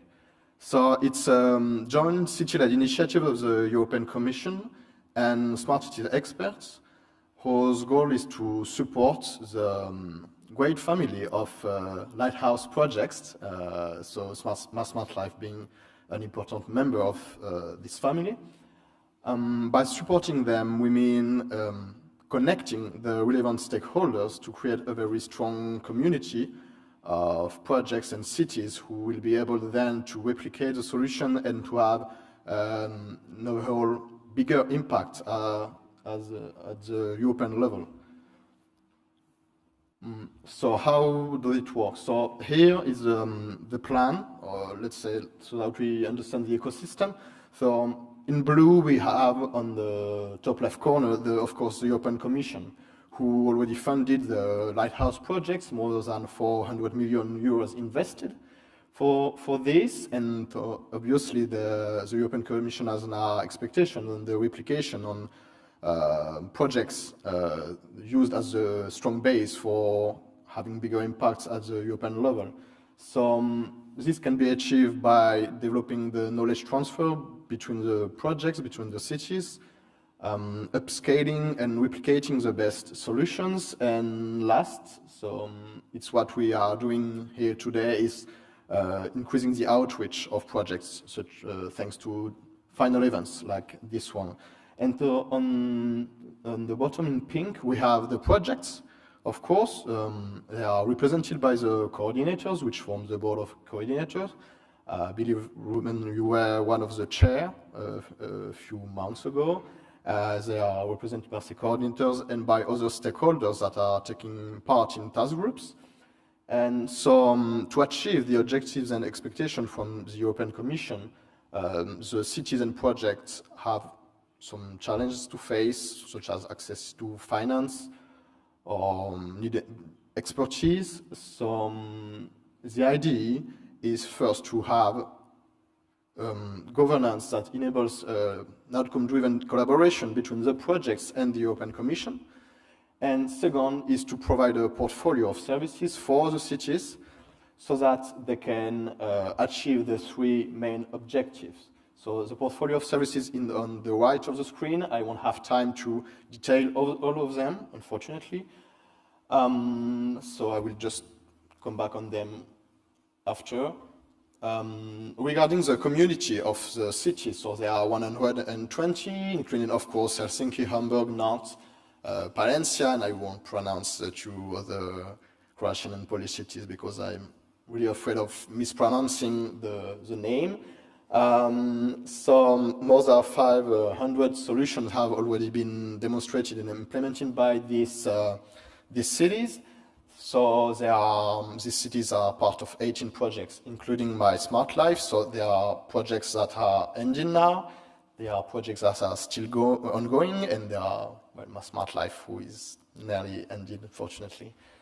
And so what is the governance for enabling the collaboration between the European Commission and the projects? So first we have in blue the European Commission, in pink the board of coordinators representing the projects, in orange the task groups. So the task groups, participating in the task groups are different stakeholders of the projects, which can be people responsible for monitoring, for communication, for instance. And we have a secretariat in green that is here to support this ecosystem, to provide the portfolio of solutions. So I won't come back on who is the Open Commission and who is the Board of Coordinators, but the task groups, they are working groups really implementing expectations from the Board of Coordinators and also carrying their own decision-making processes, always following the guidelines of the Board of, the lines, let's say, of the Board of Coordinators. So we have several task groups. Some of them are led by the Secretariat, and some other ones, such as the replication task groups or the monitoring task groups, are led by projects, lighthouse projects, so Atelier and Sparks in this case. And the Secretariat, so the Secretariat is here to support the projects for joint actions. So we are a service contract for the European Commission. So we act on behalf of the European Commission, and the objective is to deliver concrete outcomes, meaning that the objectives support the projects by providing this portfolio of solutions so that we have a bigger impact at the European level based on the experience of the projects. So what's upcoming now? Some projects will be present at the Smart City Expo World Congress in Barcelona. Mostly projects still ongoing as they have budget for this, but indeed projects can attend via high-level speakers in case some mayors or some representatives of your city is interested in contributing there in Barcelona.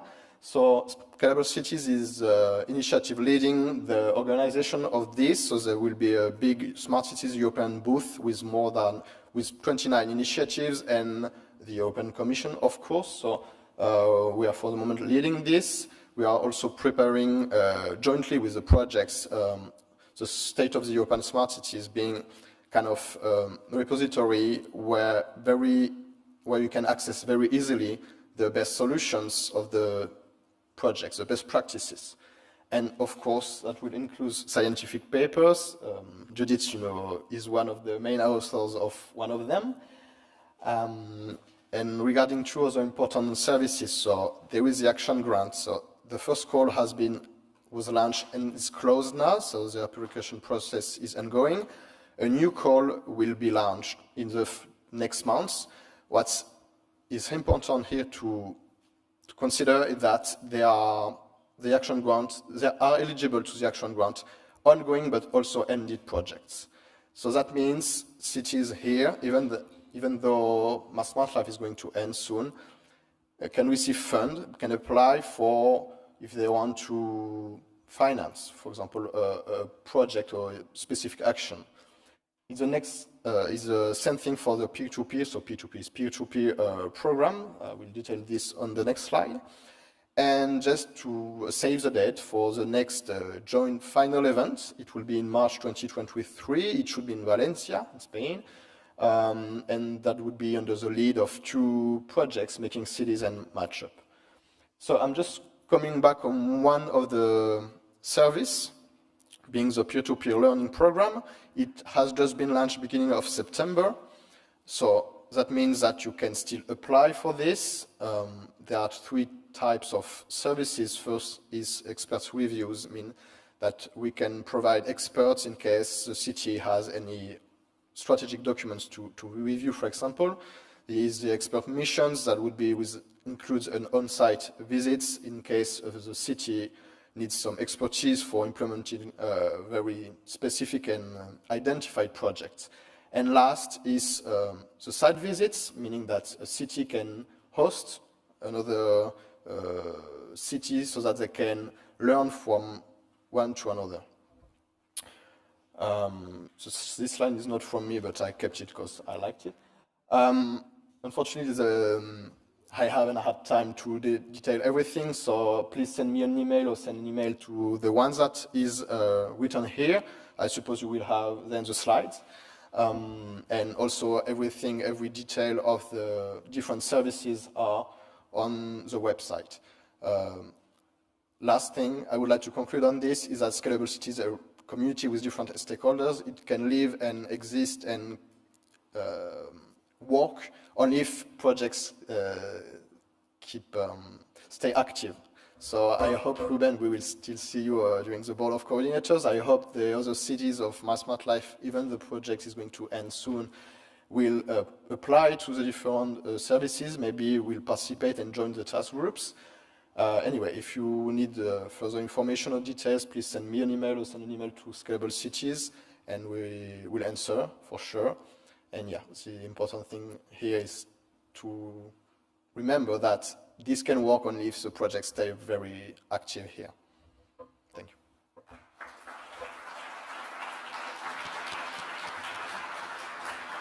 Thank you, Baptiste, for stepping in for Philippe, who unfortunately couldn't be here, and also for explaining us all the services that are provided by the Scalable Cities Consortium. So we hope, of course, that a lot of you will make use of the Action Grant or apply for the Action Grant and make use of the expert services that are offered.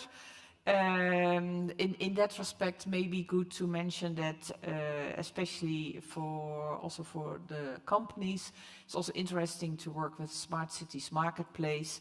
And before I forget, we also have a couple of other projects here around, which also have an exhibition about their achievements, their milestones, the things they learned. So we hope that all of this together will help to build a real strong knowledge base and experience base for all the Smart City Lighthouse projects. Now I would like to continue with the session about achievements in the Lighthouse of Nantes. I think it's really interesting to hear more about this from Nantes, because you had a couple of very specific achievements, like, for example, the huge bus. I'm really curious to hear a bit more about that, but I'm pretty sure that Ruben will touch upon that in his presentation. We also will have a short video, and after that we will have a short introduction of Yves Pascal, the city councillor in charge of Europe, and then on stage we will have the team of Nantes, and they will highlight the specific the features of this lighthouse project. So I think it's all very interesting and inspiring, also for of course for the fellow cities, but also for the other Smart City Lighthouse projects. So Ruben, I would like to invite you to the stage. You will tell us a bit more about the specifics of this lighthouse project, and also hit of the video, if I'm not mistaken. Please, Ruben, the floor is yours. Thank you, Judith. Now, very briefly, because we are quite behind the schedule. Now we go with Nantes. Nantes is the French city that is the capital of the Pays de Loire region. Nantes, what I can tell you about Nantes is that it's a very vibrant city, so I have lived that personally. It's full of opportunities, and particularly we can highlight that a lot of young people want to live in Nantes, so this is very interesting feature of the city of Nantes. Nantes is quite advanced in the way they have engaged with their citizens. They created a very big debate on energy transition at the beginning of the implementation of mySMARTLife that I think is a very good reference on how a city can lead this activity of citizens' engagement. Regarding the interventions, they have been focused mostly on Ile-de-Nantes area, but they have also implemented many other cities in other parts of Nantes.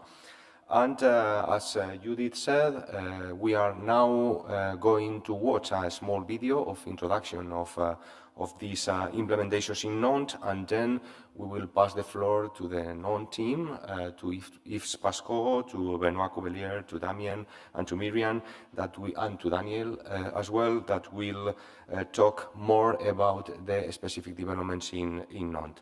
So now let's go with the video, and I'll ask the participants to come to the stage. Thank you.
Now we will have the speech from Yves Pasco, that is in charge of European projects in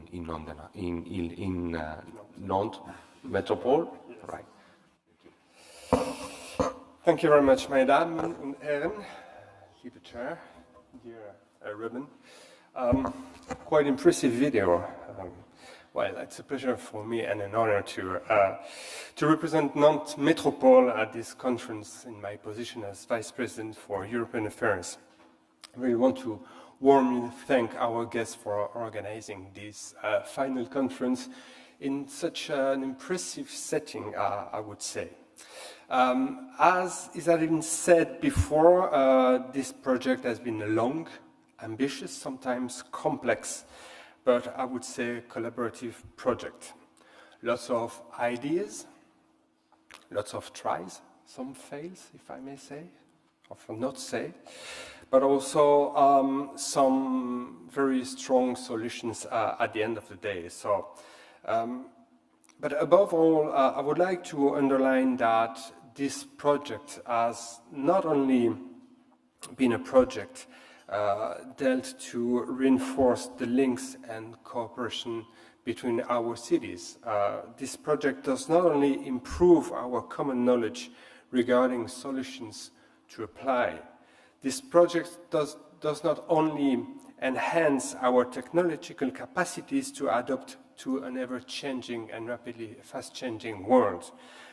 From our side in Nantes, but also beyond, this project also proposes solutions to make daily life of our citizens, and more particularly more disadvantaged citizens, better. And this is also the way we have made this project running in our cities, not only to make it better for technologies, also adapting in changing worlds, but also to take into account that our citizens should clearly benefit from the ideas and solutions that have been proposed and put on the table within this project. Well, this being said, I think you're all waiting to know a bit more about these e-buses that have been said a lot.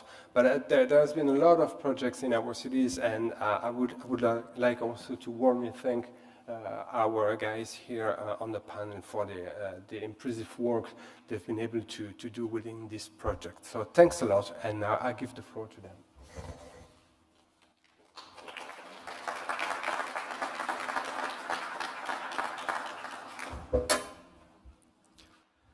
Hello, ladies and gentlemen. I'm Benoît Cuvelier. I work in Nantes Metropole in the Research and Innovation Department. Maybe I get where's I don't know while I'm waiting for this. I don't know. I'm a bit confused because what I'm going to present has been presented much better on the video. I didn't know that the video was there, so maybe I should talk what was not going right in the project, because there was very big successes but also failure. But okay, I didn't plan to talk about it, so let's keep to. Oops. No. Hello. Okay. Okay. Okay, just a few words on the consortium. As you can see, there's quite a lot of members of the consortium. We have 5 official partners and 4 links parties linked to Nantes Metropole. You can see the wide range of competencies to cover all the aspects of smart city, or in Nantes we rather call it now transitions, smart cities. The demonstration site is Ile de Nantes. It's very easy to locate it on the map. It's right at the center of Nantes. Although, as told Ruben, there was quite a lot of other actions which were not only based on the Ile de Nantes. You can see that there's quite a number of actions, nearly 50 actions for Nantes. And so this project was quite ambitious. And now I'm going to go through some main implementation we have made. In the 3 components, you know, this project, we have a component on energy, mobility, and digital. So I'm going to show you some of the... I'm going to show you what you have already seen on the video. Private renewable energy. We had several projects, either on private plants, which meet different kind of business model, or on public buildings, quite many, because we have an ambitious plan of PV on public buildings, but also some PV plants with participation of citizens, which is quite interesting as a model. Some of the PV plants are connected to storage capacities and also to charging stations. Second part of actions are retrofitting, which is quite important in this project. We had a project of retrofitting of individual houses and also the full retrofitting of 5 condominiums to a level which is quite important, which is BBC level, high performance building level, that we are quite happy to have succeeded to do that. We have also smart lighting, but the Secretary of State have already talked about it, so let's say it's okay. And we have 2 innovative products which has been implemented. The organic film, you can see it's very thin, it's flexible, it's light, so you can produce electricity from the sun with this kind of film. Well, that does not produce so much, but you can put them on infrastructure or roofs that wouldn't be able to support classical PV. So it's quite an interesting complement to classic PV. On digital boilers, which is quite an interesting tool also, we take the heat from the computer servers to preheat sanitary water. So we save on energy thanks to this system, but also we save a second time energy because with this system we don't need to cool the servers. So it's quite interesting. We have implemented this technology in 2 buildings.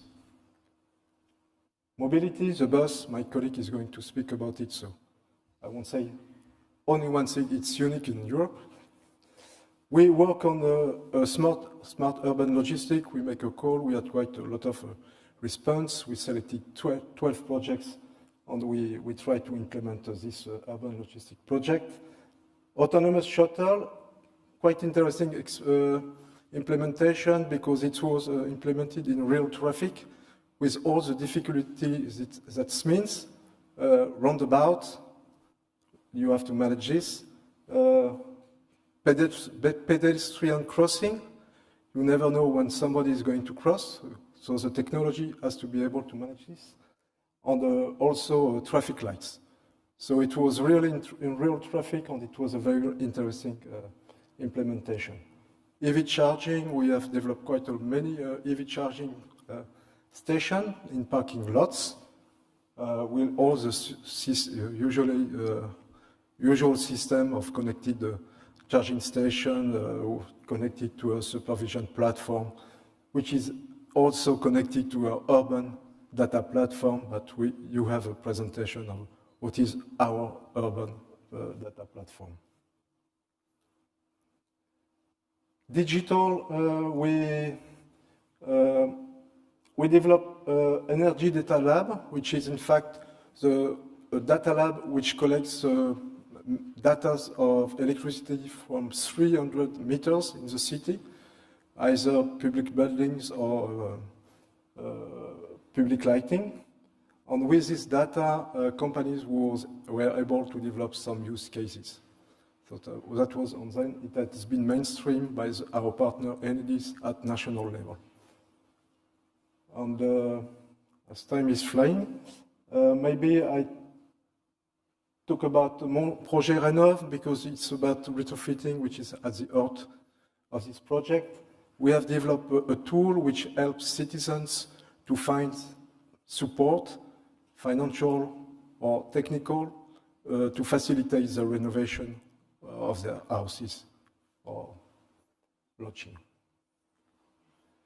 Just to say, but you will see later on, that the project is not only technical, but a lot of social, economic actions have been implemented as transversal actions to analyze what has been done technically, and also to go further. We also work on urban planning, governance, public procurement.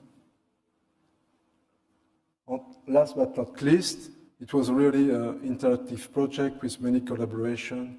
Some good relationships were between the partners, so we were very happy to be in this project and enjoyed very much to be all together in this project. So thank you very much. I know there's a question stage afterwards, so I would be pleased to respond to your question if you have any on the project.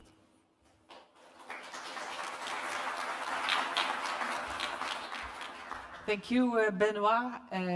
You are a European Program Officer, just to mention that for the Nantes Métropole. I don't know if everybody knows. Now we have Damian Garrigue, the Bus Project Manager, also from Nantes Métropole. So Damian, the floor is yours. Please go ahead. Good morning, everybody. So I'm Damian Garrigue. I work in the mobility department in Nantes Métropole, and I'm in charge of developing the bus network.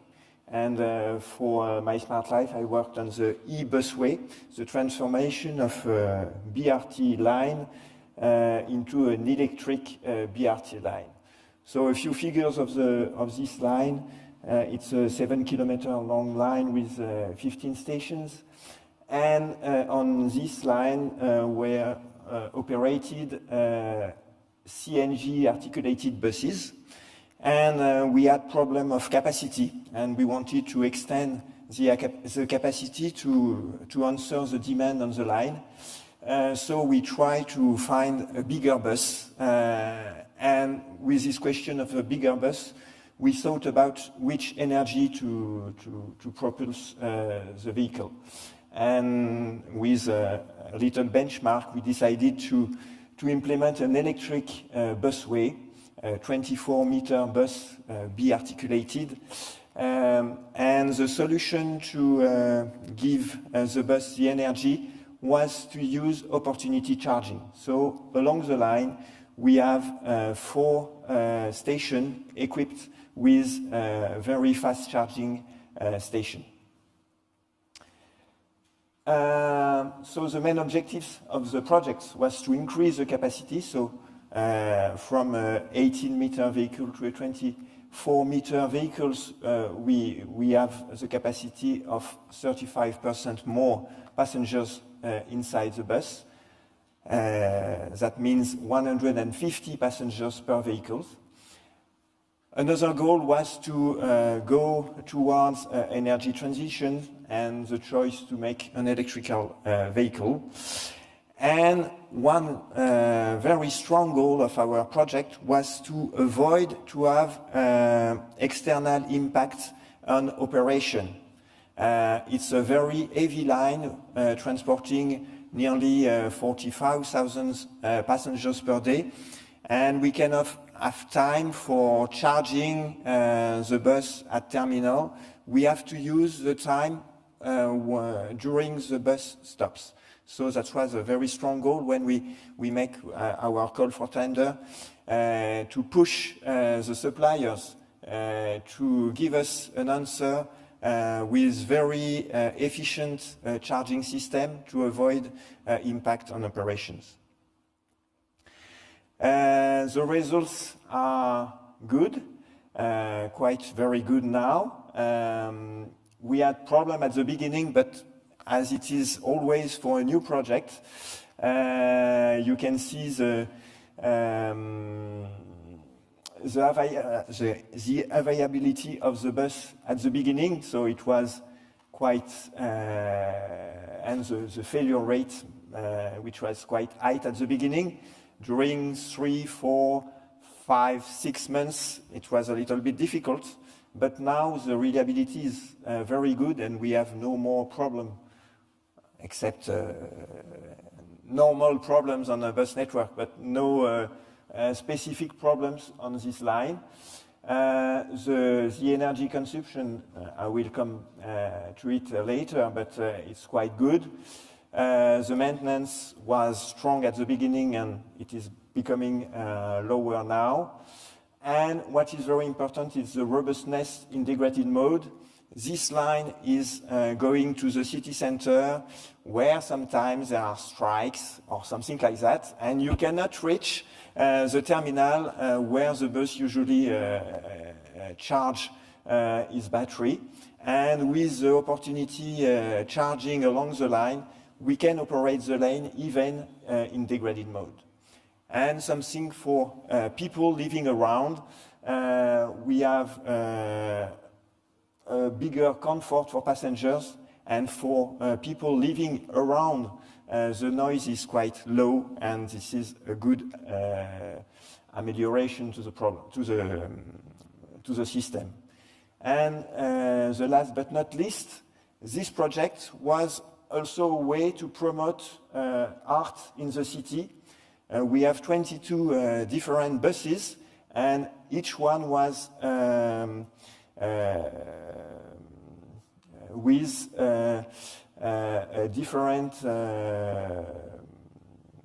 artist painting, and we can see all those different vehicles across the city. About efficiency of opportunity charging, the charging is very fast. The connection is the fastest connection, I think, for buses. In less than 2 seconds, the power is coming into the batteries of the vehicle. And we can see at each station the average charging time. And for one rotation, 14 kilometers from one terminus and coming back to it, we need more or less 4 minutes and 36 seconds of charge. That means that with stop at terminus and stop at different station, we have enough time to charge the vehicle, and we have an unlimited autonomy along the line. But all is not perfect, and one of the problems we have is that we are using a very strong power only 4% of the time because we are using opportunity charging. That means that we have electric substation consuming power for cooling the equipment all day long, and we are only using them a few times during the day. So maybe we can improve how the substations are working today. And Another thing we can improve is that this power is available for other uses. Maybe for charging cars, because we need it only for a few seconds. The rest of the time, you can charge another vehicle or something, but we need the power when the bus is here. So we have to find which application can be shared for the power. So those are our future development on this line. And I think that's it for me.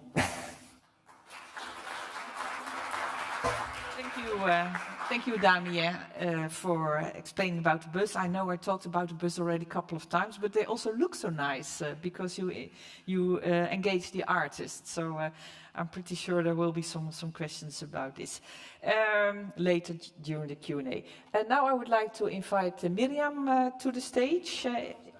Sorry, Daniel. Sorry, I have it not in my program. Can you introduce yourself? Because I don't have your function. Good morning, everyone. I am Daniel Atlan. I am working for the NG Group, and I have been working on the urban platform for the Nantes demo site. And I will give you a quick tour, and I hope it will not be too technical. And anyway, we will have this afternoon session to share experience on this subject. So the Nantes urban platform, as it was said before, we learned along the way. And the key aspect is what to do with the data. The data are assets, and the assets are owned by the municipality. So what do we do with the data in a structured way that we can share with our partners in the way of collecting, give access to the municipality and the citizen if the municipality deems it necessary, and also ensure interoperability with different systems, not to provide a closed system no one can use. And the choice that was made from the very start was to have an open API and open source approach on this matter. So what data are we talking about? We chose 4 use cases about the electricity consumption based on the Nantes actions, the smart lighting, charging stations for cars, not for the buses, and the heating network. And then also to collect many of the KPIs that were generating during the project. So there are some horrible diagrams that you can see here. I will not go in depth into them. If you have questions, we can deepen this later on or in this afternoon session. However, there is one thing to mention. We have built a framework, a conceptual framework, so that our 3 cities, Hamburg, Helsinki, and Nantes, could work with the same approach, sharing at least the same vocabulary when dealing with very, very technical and various implementations.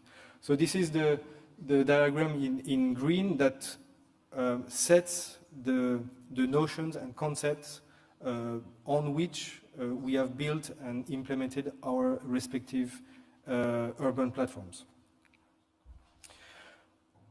Oh, sorry. So what was done? In Nantes, we collected data from 5 what we call data publishers, 5 entities, 5 companies, and they, technically speaking, they provided 9 APIs. So this is just to give you a rough idea of how many connectors and work has been done. 17 data types, KPIs, many, 57 so far in the urban platform. And all this data has been set into one standard, one format, which is provided through 6 datasets. Only 6 datasets for all this data was the goal from the beginning, to simplify the way you can request data on the urban platform. So data model exposed is one data model. This is a sensor things model, which was chosen after we worked together with at least Timo and Michael, and just to open, just to make a shortcut. The relationships between our cities and our project were a key to the development of the urban platform, because we could share ideas, doubts, success, and respective choices, because we didn't have the same approach all the time, but sharing these informations were really key in the way we have worked. So what has been done so far is that we have collected observations around 800 points, a point being a sensor, a charging station, an electricity meter, and we have collected more than 33 million data available through APIs, and then we have reached kind of threshold in terms of amount of data, and then we switched to a different way of doing things to provide the 280 million or so data to data science lab to work with our partners of Institut Mines Telecom. And I will show you this if you want later on. And we have provided a numerous amount of dashboards, so 12 so far. We can add up new dashboard. It is quite flexible, and for web applications. The specificity of the urban platform is that it is not open to the public yet. The data are considered under the ownership of Nantes Métropole, and it was not released as open. It is just a matter of flicking a switch to make it open. But so far, Nantes Métropole and Institut Mines Telecom Atlantique are the prime users of the urban platform. So what have we, quick return of experience. There are many things to say, but more will be said this afternoon. We have spent lots of sessions between us to come up with a standardized API in the view of making things easier for municipalities to buy and to get services from IT providers. The reality is that it is very difficult to find providers that are already compliant with the standard we have chosen, sensor things, or any other standards. Feeware is another standard. Anyways, connectors are required.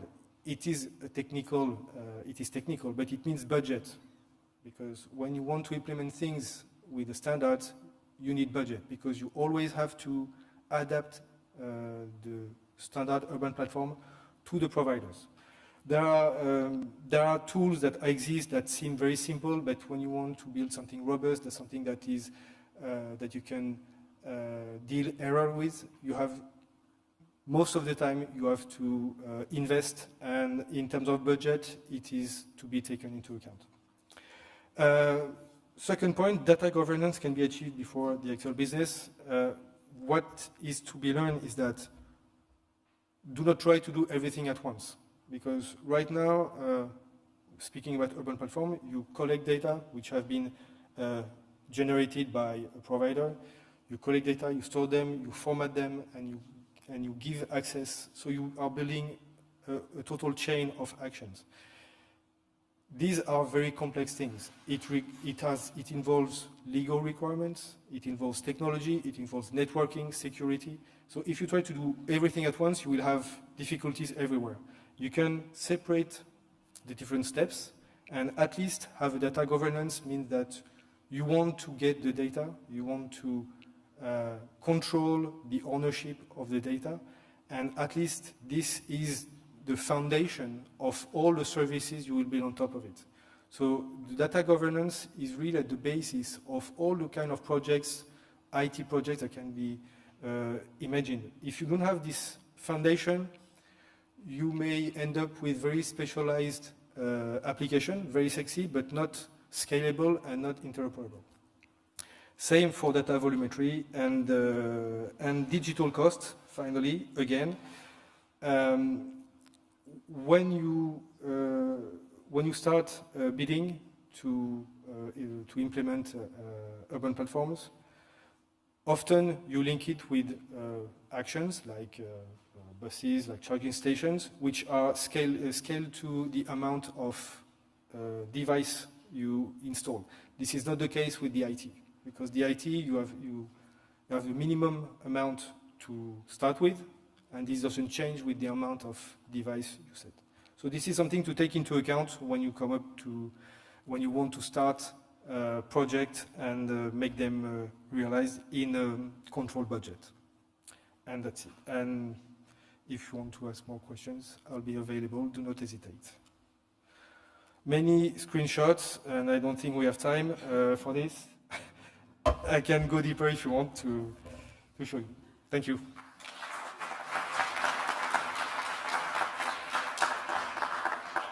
Now I would like to invite Miriam Hubert. Sorry, I knew there was a last-minute change I was not aware of. My apologies for that. Miriam, you are Director, Research and Development. You are in the field of energy performance of buildings for CEREMA. And you will tie it a bit together, this session, and reflect a bit on the overall achievements of the Smart City Lighthouse project in Nantes. Yes. Please, Miriam, the floor is yours. Thank you. Good morning, everybody.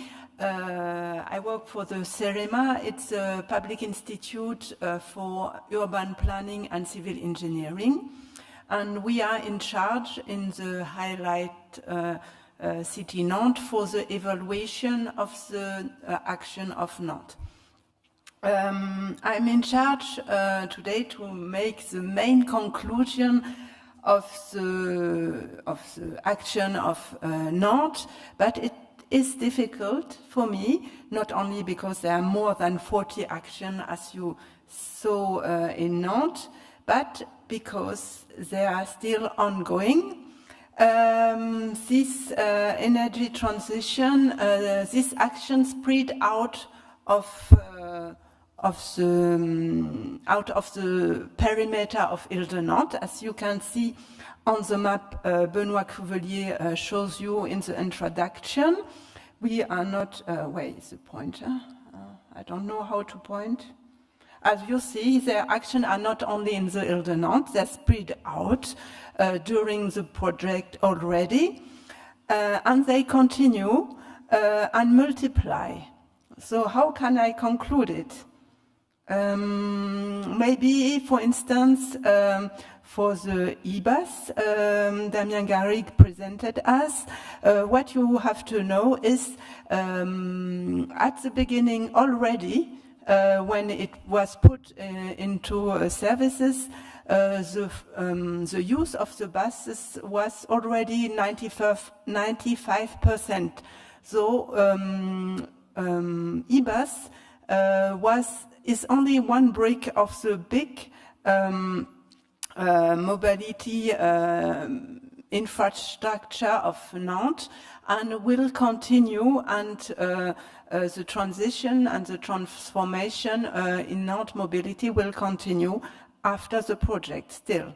Another example is the charging station for electrical vehicle. There were planned to be 65 charging stations in the project of mySMARTLife, and we have already more than 100 charging stations in the public car parks. And they are not only, of course, in Ile-de-Nantes, and they continue to be installed after the project. Another important action in the mySMARTLife project for Nantes is the solar power plants. As you see in the map, they are not only installed on Ile-de-Nantes, they are spread out on I hope they will spread out on every public building, but it's a big success, and we have now a multi-annual program of installation of the solar plant of public building roofs. Another important point is the district heating. It was monitored, and we saw that the district heating of Ile-de-Nantes already achieved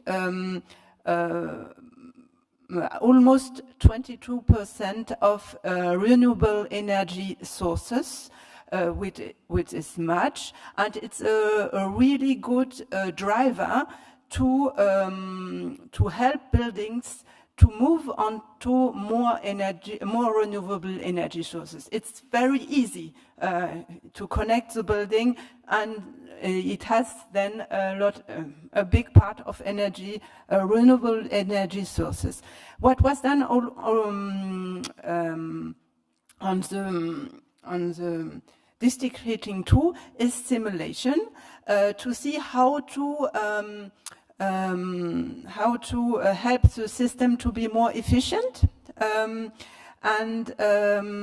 This simulation show how to optimize temperature and flow rate of distribution and substation, and both with monitoring, it will help to increase in the future the efficiency of this district heating. You must know, if you don't monitor, you cannot control.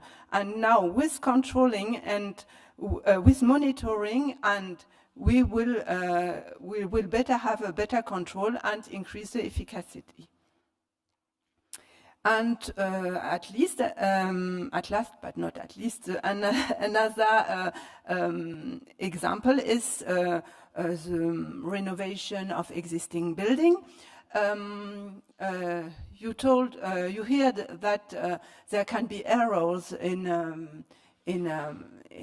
our experience, but I think there were not errors. There were difficulties to overcome in the project.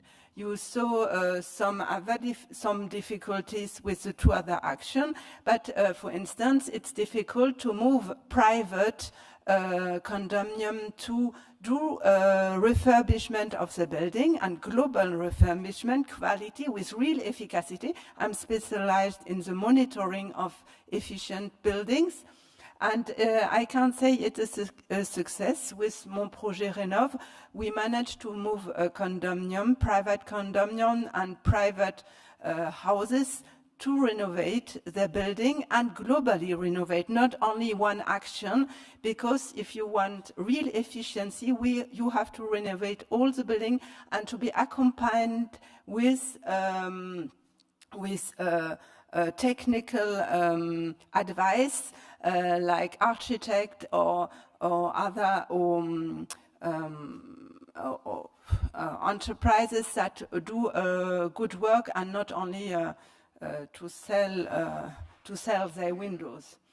And we achieved good results. And as when I counted 1 year ago how many built condominiums are now under works, we have 3 times more than the condominiums that were in mySMARTLife. So, yes, if I have to conclude, I must conclude. I can say that mySMARTLife action was an important impact for the scale of Nantes Metropole. All these actions have an important impact in energy and gas emission, but reduction, of course. But we continue. This innovative action is the first step to continue to transform urban planning to efficient energy. Thank you for your attention.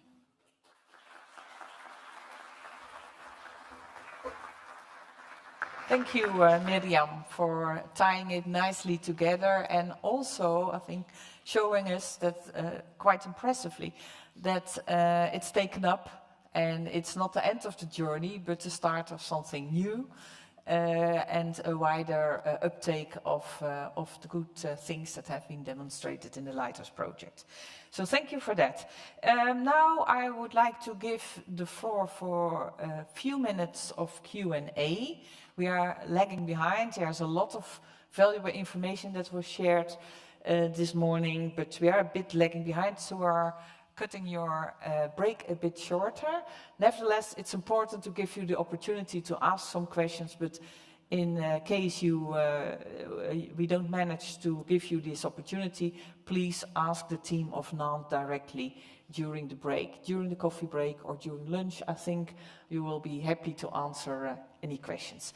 So who has any questions to the team of Nantes? I hope I haven't discouraged you too much, but please feel free to come up with your questions or your requests for clarifications. Any questions? It's very silent. Yeah. Yeah, I have one myself. So I was wondering, with the urban data platform, I think it links to all of the topics that were discussed. I think that was shown very clearly by Daniel. What type of processes do you want to steer with that as a city? And is there also the ambition to extend that much more in future? Because you have the buses, you have maybe some peak shaving or whatever. Is that how you link it together to the urban data platform? Which processes? We saw a lot of the technical specifications. Maybe I missed something, but for my own curiosity, I would be interested to know. The challenge with the urban data platform is to, for the municipality to get control on the data, which otherwise would be left within the contractors' systems. So the idea is to gain control on the data. Data have to be considered as assets. So an urban platform, first goal is to get control on the data. Second goal is to provide access to those data to those who need to. Either it's internal access for research, for KPIs, for monitoring, or you can have half open access for people who are licensed to. For instance, with the partner of Nantes, of Institut Mines Telecom, they have access to the heating network data with quantities they do not have otherwise, to adjust their models of forecast. So this is one kind of use of the data. And then the third kind of use of data is to make all the data available to the citizens, if the data are relevant, of course. And this is what we can see already through some portals that already provide the citizens access to the data. Now, is it necessary for the citizens to have access to real-time data about a very technical sensor? Maybe not. So that's where you may have a difference between what you collect, that you can use with a very high-end specialist, or what you can give access at a larger scale level. So, and these decisions, this plan is what I call the data governance. What do you want to do with the data? At least store it, and then which one you give access to and at which level. So this is the idea we have, and again we have thought about it a lot during the project, and we have adjusted our understanding of this all of these matters. Okay, thank you. So you're considering to open it to citizens, but for the time being, the data governance is still not, is quite challenging probably to get that done entirely. So the use is mainly within the local government then. Yeah, okay, thank you. Any other questions? Yes, Mark, please, go ahead. Yes, the colleagues will bring them to you. Okay. I'm Mark van Wees. I work with the Amsterdam University of Applied Sciences, and we work in one of your younger sister products, Atelier. We're halfway, and so we obviously look with admiration at our older siblings, especially the ones that look so very cool as your project, and we try to learn from them. One of the issues we now identify as a challenge is the reason why you have different lighthouse cities is that you basically have a portfolio. You have a portfolio of innovations which you try in different contexts. But you need to implement it as a portfolio, monitor and evaluate as a portfolio. This is not easy. We see the tendency that within the Lighthouse cities, they have so much to do. In our case, Amsterdam and Bilbao, they go their own way. And it requires a lot of effort to exchange and be able to, at the end of the day, say, evaluate them as complementary, reinforcing elements of a portfolio. So how did that work with you? You have 3 lighthouse cities. There's a lot going on. So how did you manage to reflect everything you do in the context of this broader research and innovation portfolio of all your fellow cities together? To whom are you asking the question? Maybe Ruben or Benoit? Yeah, maybe I can say a word, which is very much linked to mySMARTLife project, because we have a deliverable called D5.5 on evaluations that you will be happy to read. It will be full of technical data on the city's kind of evaluation on the technical side. Afterwards, in the city, each, you know, as all big cities, we have many departments. On all the departments, when they implement projects, have their own procedures to evaluate the projects. Also, I know that, as you told also, that people are not always focusing on evaluation, but more on implementation. Mm-hmm. Just to add very briefly, so we have developed a common evaluation framework that this was co-developed by all project partners, and we just launched it during the implementation phase, and now we are gathering all the results, but everything is structured, as Benoit said, in a very big deliverable that will be submitted at the end with the final data that will gather all the results from the project KPIs, etc. And we have defined, I think it is 160 KPIs, but every city selected the ones that were more applicable to their specific context, and we can share and compare results and so on. So this is the general approach that we have followed. Okay. Okay, so Mark, I think it's an invitation to you, as City of Amsterdam, to have a look at this deliverable that will be soon published. There will also be a best practices handbook soon. So I think it's interesting reading, but the comparability should come out of this framework then. So you are making it comparable. So I hope the City of Amsterdam and the Atelier projects can get some inspiration from that approach. So please discuss it further later. There was another question there. I think then we should finalize if there are no burning questions, so please go ahead. Hello, my name is Maria Real and I come from Germany and I do consultancy for German municipalities. And I have a specific question to you, Ms. Unberg. You said you were very effective in retrofitting buildings. And I was in contact with a number of public companies in the building sector, and they are facing a lot of struggles because, you know, the prices are low and retrofitting is very expensive. So how was it possible for you to convince the companies to do the retrofitting? And is there really a business model behind that, which makes it possible to finance it even after the EU financing is finished? Thank you very much. Thank you for the question. It's private. When I told private people, it's condominium. It's not companies, and it's private occupant and inhabitant of multi-occupancy buildings. And for them, what is difficult is to decide to do the refurbishment altogether, because there are a lot of people who decide. And in France, you can decide refurbishment when you have 2/3 of people who agree to do the refurbishment.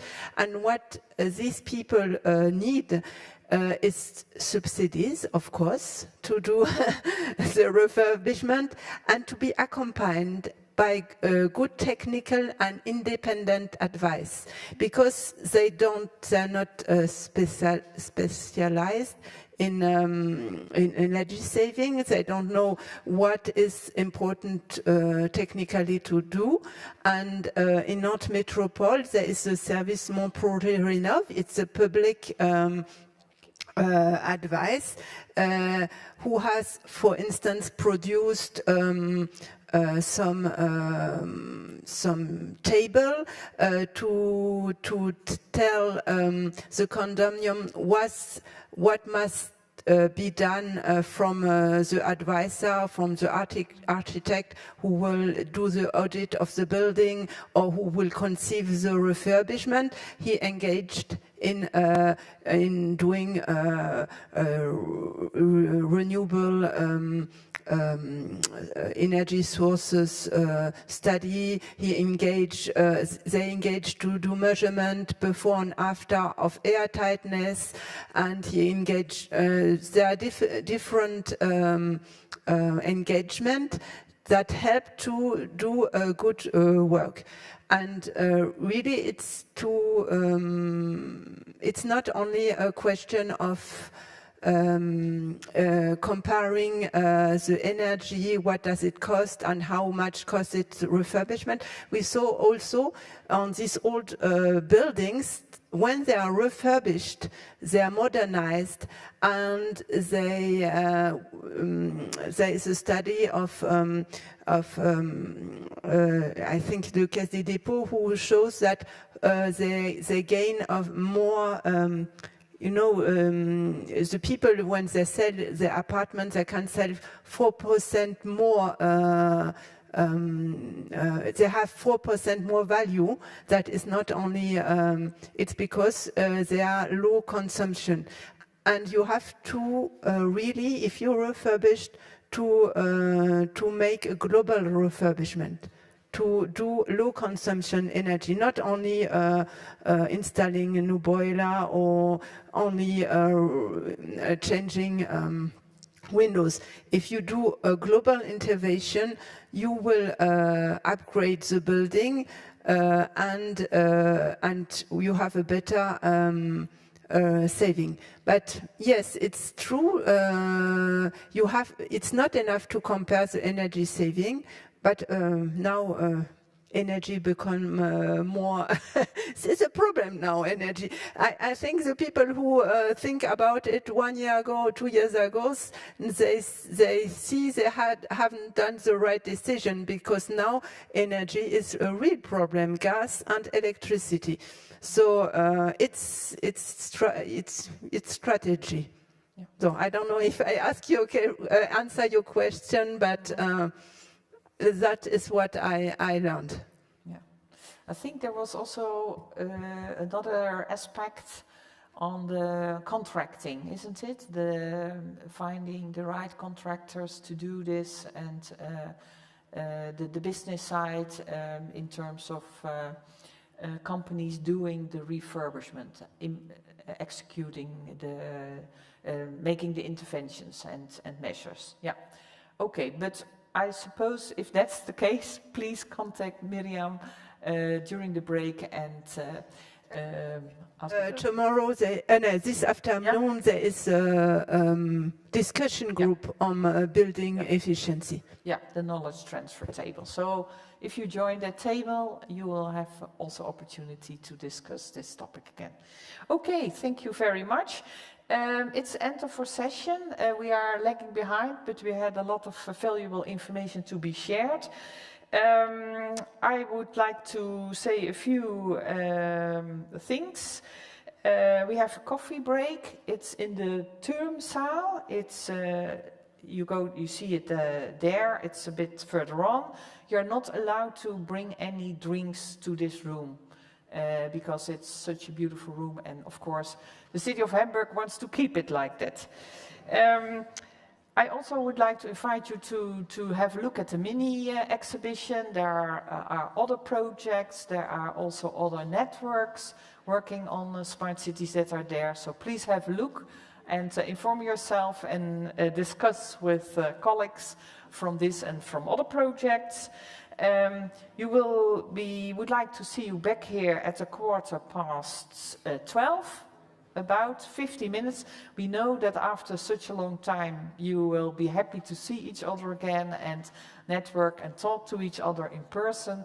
So let's say 15 or 20, I look at 15 minutes, so it's 12:15. And I would like to thank the team of Nantes for the really impressive results.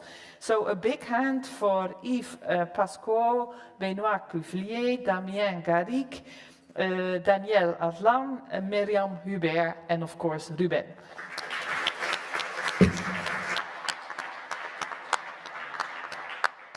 Coffee.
So, hello everybody, please get seated so we can start with our next sessions. This session is about the transition processes in cities and especially about the lessons learned. We have seen just before in the previous session the Nantes team, all the things that have been done, all the demonstrations that have been done, the multitude of solutions with very impressive results. But now we will look a bit more from a distance, be a bit more reflective and see what are the lessons learned, in particular from the viewpoint of the fellow cities, because you have been very close observers to what's happening, what's demonstrated in the Lighthouse project, and you have the ambition to take these things in your own city, or maybe you started already implementing it, and also make a very ambitious plan, of course, for how to deal with it in the future. So, very interesting, but also very important. It was already said a couple of times this morning, the pace with which the transition is developing at the moment is too slow. We are not making enough progress to meet the targets for 2030. And there are serious, sorry, yeah, I'm still again there. It's also not so easy to reach the targets of 2050. So we will have a bit of explanation about how the replication, if you can call it replication, because it will always be an adjusted form of a specific solution or intervention, how your thoughts are about that for your own city, what you might have already adopted, etc. So we will hear a bit more about methodology from Eduardo Mira, project manager in the energy efficiency area at Tecnalia. And after Eduardo, we will hear from Aurélien Hénon, who's working for Nobatec. You both have been responsible for the replication. You will share your thoughts about the methodology, and after that we will hear from the fellow cities, very importantly, how you are considering to continue this transition process in your own city. So, floor is yours, Eduardo, please go ahead, and we will have short Q&A opportunities after the city's presentation. Yeah? Please go ahead. Thank you very much. First, before starting, let me just say thank you to Cardiff, Ruben, especially to you and all your team, and also to the transversal partners that have been working in Work Package 1 and Work Package 6, the ones related to the urban transformation, and in Work Package 6 that is being led by Aurélien and Nobatec. And in Work Package 1, the ones that have been contributing with us in developing this urban transformation methodology, such as Steinmetz and ESADE. I think Francesc is also somewhere there, so thank you to you as well for collaborating in the development of this methodology. Basically, back in 2015, as Ruben was telling before, we started thinking in what we could provide to the cities and what could be of interest for the cities in the development of this project. In terms of this urban transformation, we thought that something of interest was to establish a kind of a prioritization strategy for the smart city. What that it means? Basically, to understand and let the cities see what could be best for them, and not all the cases are the same. So if we only have, let's say, a single unit cost, €1, what would be best for my city council? To invest that in a, let's say, a solution related to solar panels, or should I go for electric bikes, or should I go for any other type of solution? So basically, what we tried was to provide the tools that would help the cities to understand better where they are and what of these solutions would be best and most interesting for them. But of course, in order to do so, let me see if I can, it's not working.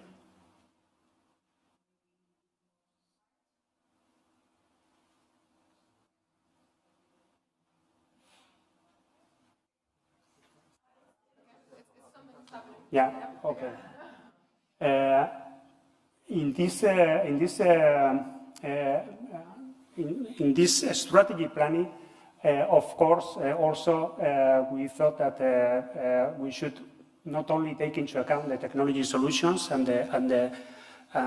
develop specific tools to understand these solutions, but also to take into account all the different aspects, and not only the technical or environmental ones, but also the economic and social ones. And there are two main concepts that we thought that were of main interest to develop in this project, which are the ones that we thought that could lead us to this smart city concept, which are the smart economy and smart people. Smart people from different point of views, when of course we do need to get the engagement of the people, but it is also important, and this is also something that we've been working to understand better, this concept of social awareness and acceptance. It's not only about getting them on board and making them do things. We do need to have them supporting what we are intending to do, and that have, let's say, this positive climate in the city that would help the transition process, because after all, the change, or they are going to be part of that change, and we need their support in this change. And of course, also on the engagement level. And not only, we always talk about citizen engagement, but it's also important the stakeholder engagement. We do need to engage also the local actors, the main actors, enterprises, other organizations that can help in this development. On the part of the smart economy, we try to also work on two sides. One of them is related to the city business model. We thought that it was interesting not only to think on whether a solution is of interest for a company, and a company is coming with its own business model, but to understand everything from the perspective of the city itself. So before, I think Thomas from Net Zero Cities was explaining that we need to understand what all this transition process would mean in terms of cost for each city. What's the business model behind that for each of the cities? So what we have been developing in here is this city business model canvas and the value creation ecosystems, precisely to understand better what the city business model in each of the cases has been. And on the other hand, we've been also working on understanding what are the key elements for the ecosystems that not only the big companies, but also the SMEs and the startups do need on this innovative, development of this transition. So I will stop here because we need to be brief, and I give the floor now to Aurélien. Thank you very much.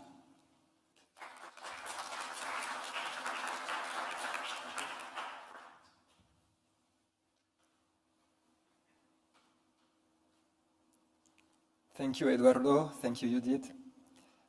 I will try to go to the next slide. Here?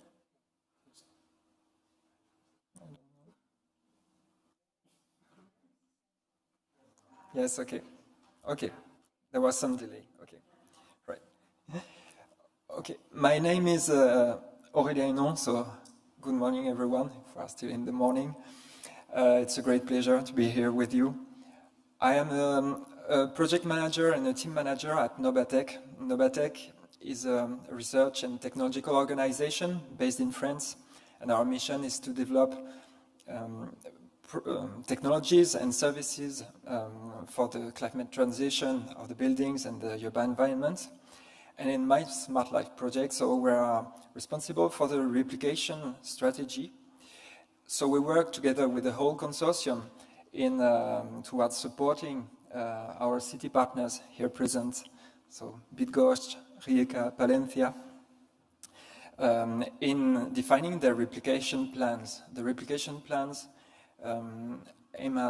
includes the smart actions. By smart action, we mean mobility actions, energy actions, buildings, digital services, as already shown in many examples today. And also, so the replication plans include these actions and also the path to follow to implement these actions. I remind just the purpose of this session right now is to provide some inspiring elements to any city stakeholders willing to implement their own smart actions or going further to the one already implemented. So Eduardo and I present some methodological elements, but then we will let the floor to the cities and their direct feedback, the lessons learned. So in mySMARTLife, we developed a replication methodology which gathers the concepts already presented by Eduardo. I won't detail this methodology, but the main idea is that in order to reach the replication plans, we used a large diversity of tools that have been employed at different stages of developments of the actions.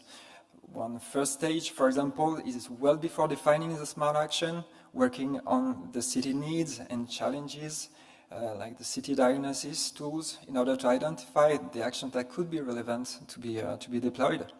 Another stage with other tools that we have applied is at a more advanced stage, once we have identified some actions, going further in their evaluation in order to prioritize their actions, to know which action we should develop first, in order to prioritize them. And then the third stage would be, once we have decided to develop an action, use some tools to help in their practical operational deployment. So here is a very general overview of diverse tools that have been developed during the project, proposed by the partners, Technalia, ESAD, Steinbach, Cartif. So there were tools about energy demand and scenarios, for example, really important today to anticipate, for example, variations in the use, but also in the energy prices, for example, to work on this. But also tools more about multi-criteria analysis, such as the PESTEL analysis. I will say a few words about this. And also a very crucial aspect, the social acceptance to accompany the development of the solutions.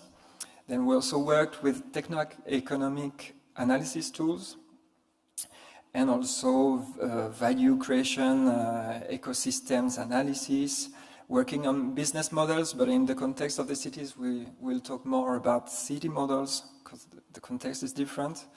And also the tools to evaluate the replicability of every action. So we use these tools in every city for different actions in order to produce the replication plans. Just a few words about some tools.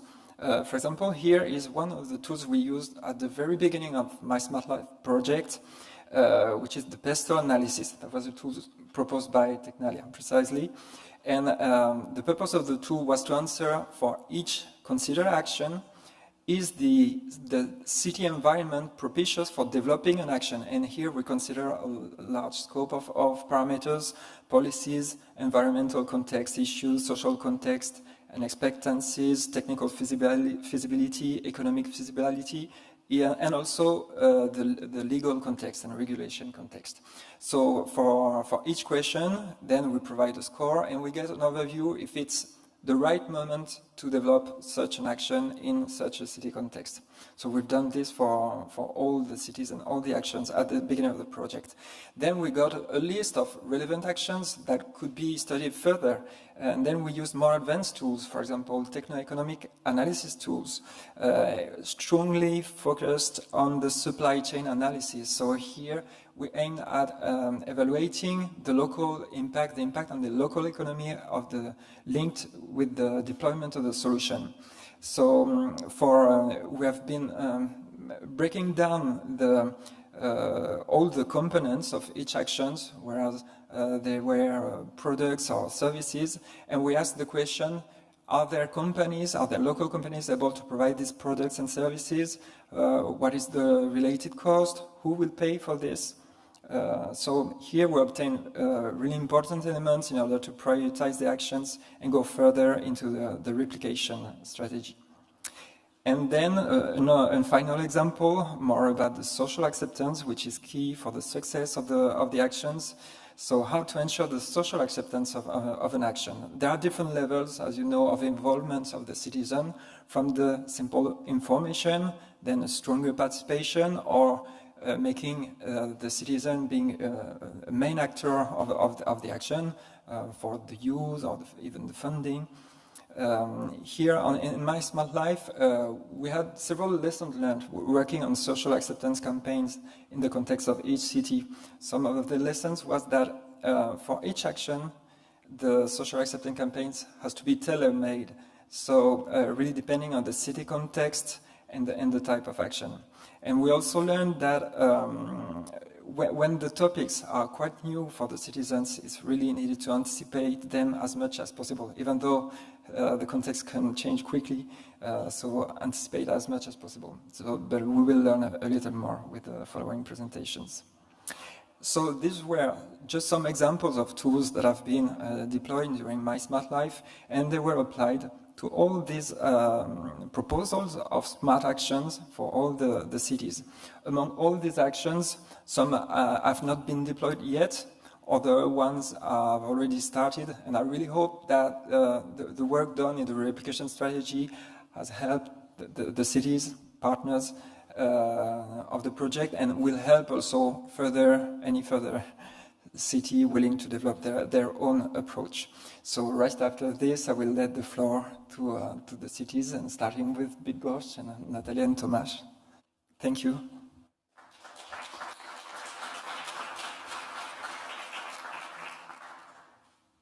Thank you, Aurélien.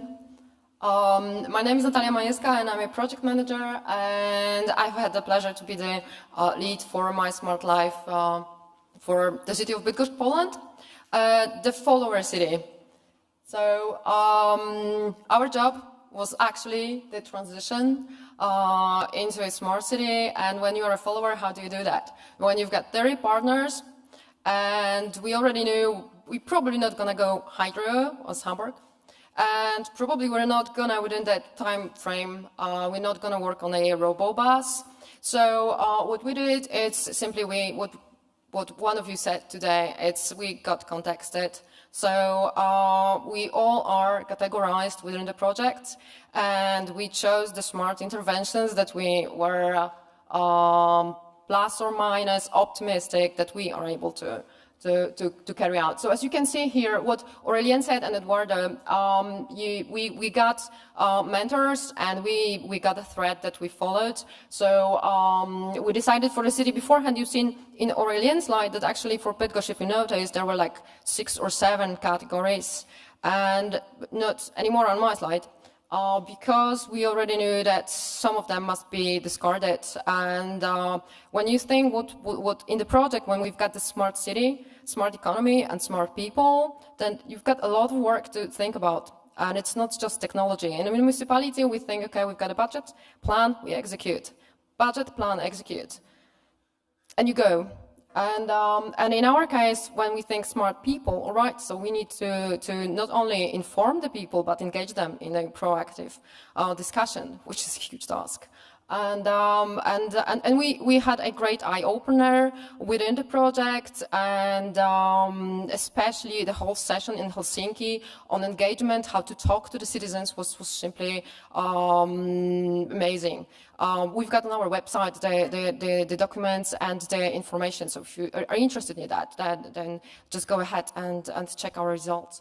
So coming back to the city of Bydgoszcz, and we decided that e-mobility, of course, we contexted ourselves in line with what lighthouses were doing. So we put as assets the e-mobility, PVs, smart lighting, and we were very optimistic about the open data because this is what we are working also within the city, but in line with the projects. And with time, we knew that we are not going. Yeah. Okay. Yeah. That we will not, for the time being, and for the realistic execution of the project, will not be able to proceed with the open data as actively as we wanted to. So we did pastel energy scenarios, the 3D modeling that Aurélien was saying, but was telling you techno-economic analysis with the city model canvas and value creation ecosystem. When you work on a project, you simply must take into account all the aspects of it. So if some of you are working with the models, they're also great. And this is what we put in the replication plan. And yeah, and in more detail, what we decided on is to put like 210 EV charging points. This is still in the process. We are talking about like 5 years right now, because it's like a long time ago that we started. And at that point, we also put 30 e-buses to be procured. Right now, in 2022, we had a run with Solaris Urbina that was tested in February right now. And as for the public lighting, and in 2019, we approved the development strategy for e-mobility in Bydgoszcz up to 2030. This is also in the process. We also have in Poland the Act on e-mobility and alternative fuels. That is quite fresh, because this is like 2018 we're talking, and right now amendment from 2022. And as for public lighting that we also have chosen, we put the target of replacing LED, putting in LED for 16,000 lights. When we started in 2016, we were like with 7,000 replaced. Right now it's around like 10,000. So it's steady going into the target that we wrote down.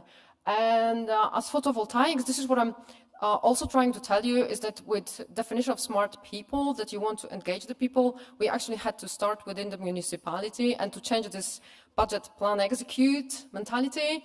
And this is where I can give the floor, and I'm happy to give the floor to Tomasz Boindos, because thanks to him within our city, the photovoltaic started really from scratch, and he will tell you in detail how that smart intervention goes in our case. So over to you, Tomasz.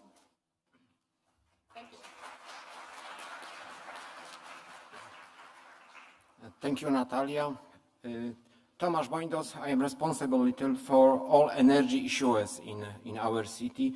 And Natalia was talking about ideas from this project, but I would like to say you about a couple of samples which has been done during this process, during this project.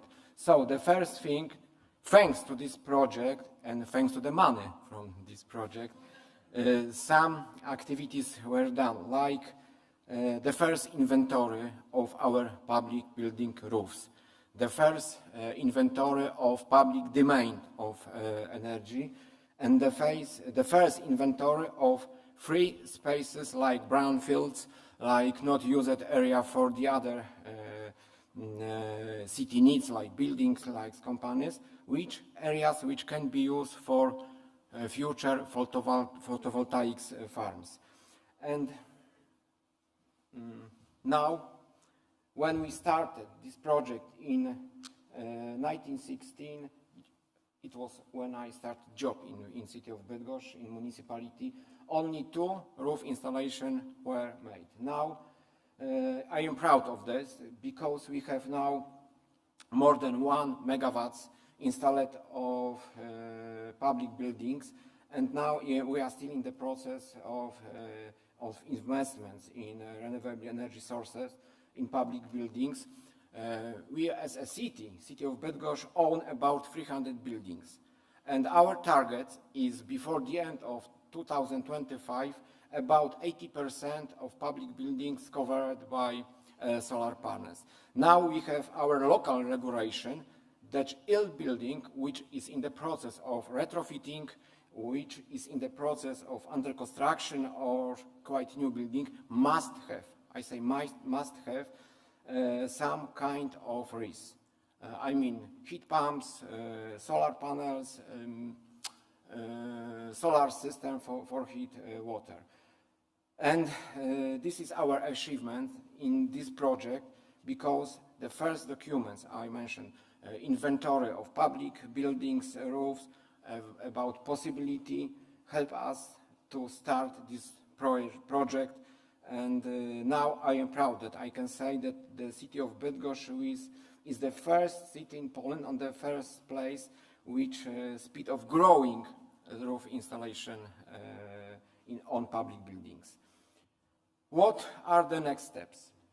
The next steps, sorry, I don't have my glasses, so okay. The next steps is to start install earth solar plants. And this is the first step to be our city, energy, so much energy, self-efficient. We have, from the money from the project, as I said, inventoried area in our city which is possible there to install solar plants. And now we are in the process to find any subsidy for our government, from European Commission, from the other institution to start this project. But this is only technical solution. The most important problem in Poland, I think that in your countries is also how to combine energy produced by municipality and deliver it to public buildings. Without process of purchasing and selling this energy and buying this energy, it's not possible now. If you would like to cooperate with your local distributor of energy, it's pretty hard to find any kind of agreement how you can do it. So we have to establish our public company responsible for energy buying and purchasing. This is 100% of we own this company, and those activities we gave them. And in next year, I hope that this company will be the main supplier of all kind electricities for our city. And this project show us, I mentioned mySMARTLife, that we can do it. So our mayor said a couple of months ago, yes, we can. Yes, we can, and we have started to do it. So, energy self-sufficient. We have in city not only solar roof panels, but we have also our public companies produced electricity like waste, garbage burning plant, biogas. So now the public companies in the city of Bydgoszcz produce more than all city consumed energy. So about 75 gigawatts per hour we produce as a city, but I need for public lightings, city transport and public buildings about 50 gigawatts per hour. So it means that we have more than we consume. So we can sell this energy as a municipality for hospitals, universities, for the other institution supported by government money. And our idea is to be 100% self-sufficient before the end of 2025, both in electricity and in district heating system. Now about 50% of city is covered by the district heating system, about 70% of buildings, but in the next 3 years we would like to achieve 100% of city covered by district heating system. You know that in Poland we have big problem with energy coming from burning coal. So now, as a city of Nantes, as we have seen it, is now to grow risk share risk in district heating system. Thank you very much.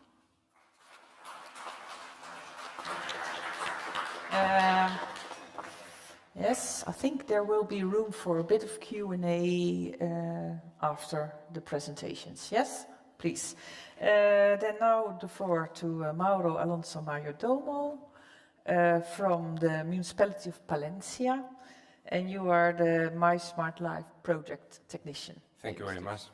Floor is Good yours. morning, ladies and gentlemen. I would like to explain you some of our experience along the project about lesson learned. The first steps we did was prepare or define a list of actions, which was interesting in our city, in Palencia. Initially was a huge list because we base this list in our strategic plan and sustainable energy action plan for covenant mayors and integrate urban planning, a very big information, data, etc. We compared with the action we're going to implement in Lighthouse and Follower City, and we reduce, thanks to this information, we reduce the final list of action with 6 actions. This is the first lesson we learned. There are actions that will be replicated in our city. Not only action, also best practice. It was the first and maybe the most interesting lesson learned because this notice introduce us a new aspect of a relationship between Lighthouse and Follow City. The next step was to analyze the audit city from a point of view social and economic and technological aspects. It was done thanks to smart tools as 3D energy models, technology and value of business models. For us was too interesting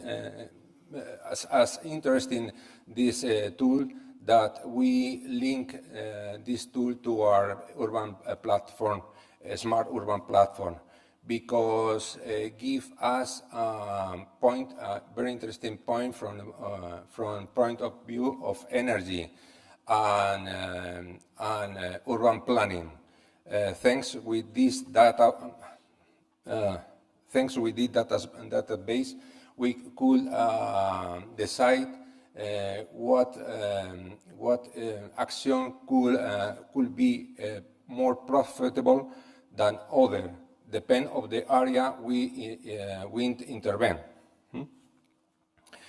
In parallel, we perform some analysis from the point of view of technology, social, economic, looking for barriers, social barriers, economic barriers, and through this analysis, we define social campaigns, for example, and with these social campaigns could be developed also thanks to the experience from some Lighthouse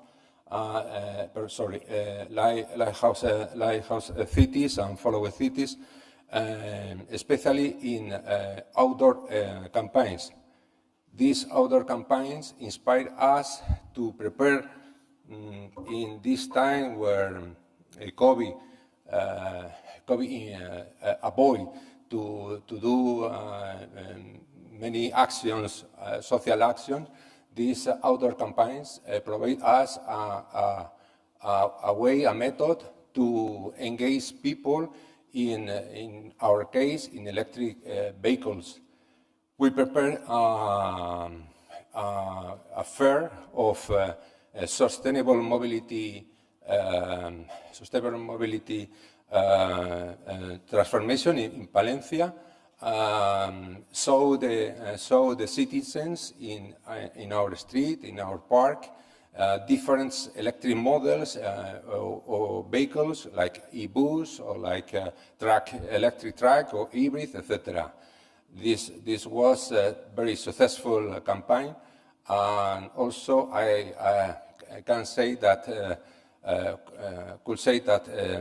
thanks to the experience from another cities.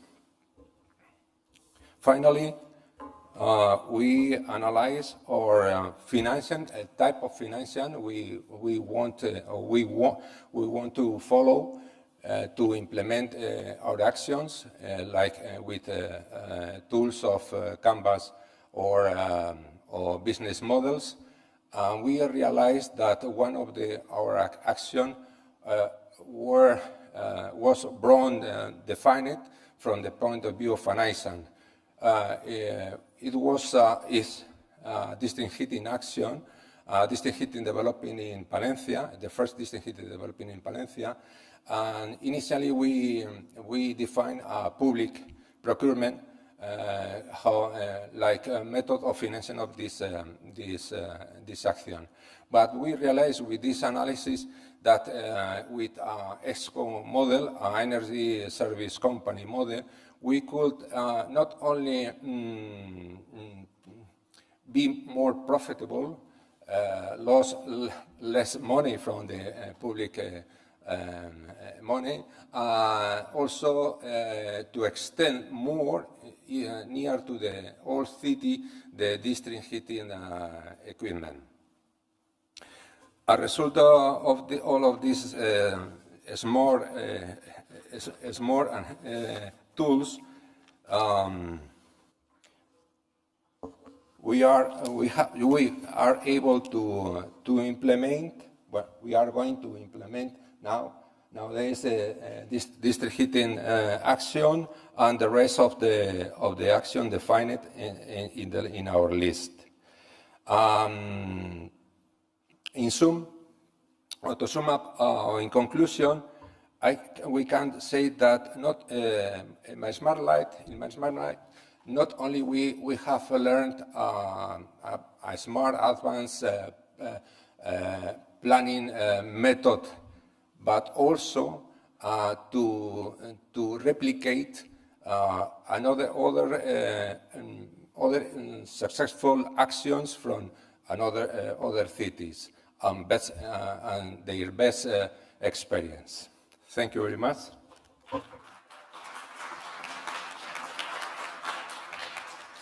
Susanna, the floor is yours now.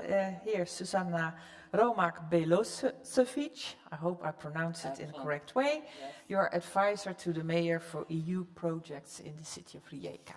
Please, the floor is yours. Thank you. Well, I will try to be short, and I, in ways, try to summarize all the things done and applied within the city of Rijeka.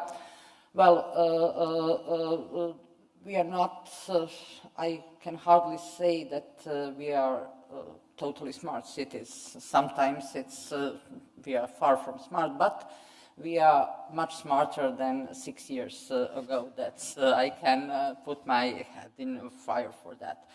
So we learned a lot, starting with methods, starting with deep insight in the proposed activities. that then we always try to synchronize all the activities. We do not just take the smart actions from the Lighthouse cities, but we started from our own goals and strategy, then take some good insights and make it better for us. Then adjustment of the activities proposed in the replication plan. We started with much wider activities. Then we narrowed it to the things that were new for us, because some of the proposed activities as retrofitting, as electrical buses, or we already have been doing this. So to put this and to we opted for another approach. For example, when we started, we opted for the PV and the storage system. But in the time when we started, it was a problem in Croatia because electric network is quite centralized, and as a city, we do not have any kind of influence. We can sell the produced electricity, we can storage, but nowadays we have a legislative framework on the state level, and now we will have funding and we will able to do this. Also, we have, it was a very good thing that through the mySMARTLife project, we were also in the let's say, new strategic in financial period. So we were able to put all the smart activities from the replication plan in our city plans, because how the city is functioning. You have to have, let's say, a strategy or strategic document adopted by the city council, and then put that in the city budget. Because without the city budget, without the activity that is in the city budget, we can finance or etc., etc. And at the same time, we have a new financial period within European Union. Now we have also recovery fund that we will use, and some 30% of that recovery fund have to be used for green. So we will have a lot of opportunities. And now with the mySMARTLife, we have a project documentation done and ready for the application for the funding. Of course, on our way, learning process, not only learning for the best practices, but be aware that we all have a lot of constraints and issues is also part of the learning process. And of course, reshaping, because during this process, well, we have pandemic, we have war, we have crisis, we haven't gas and oil, and for example, in Croatia we also have had a big earthquake.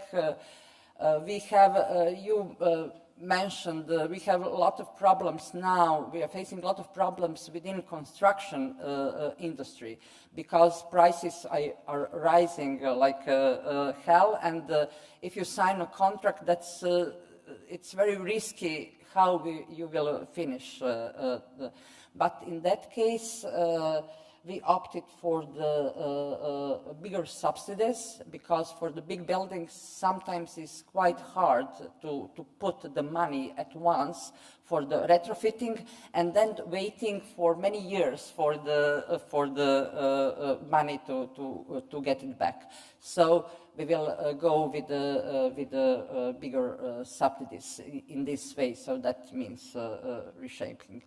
And I have, but I suppose I said everything. So that's the situation nowadays. We have energy development strategy as, let's say, a legal national framework, and based on that, we can get more money through different kinds of funding, national, I mentioned recovery fund and, of course, cohesion policy, and etc., etc. And by the way, we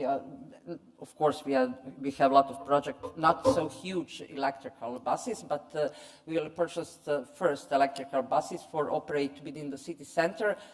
They are quite small. We can make maybe 5 buses from one, because Rijeka is a hilly town and long buses can operate within the city. Thank you.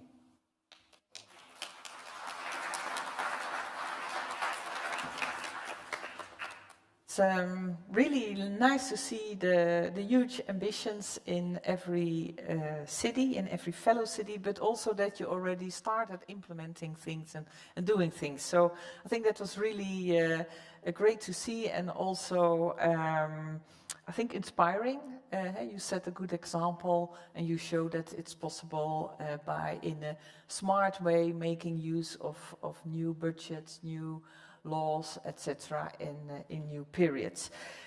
Also very impressive, the set of tools, something that I would like to hear more about, but maybe not today. There is room for a few questions. Are there any questions? I see Mark there, raises his hand, other people.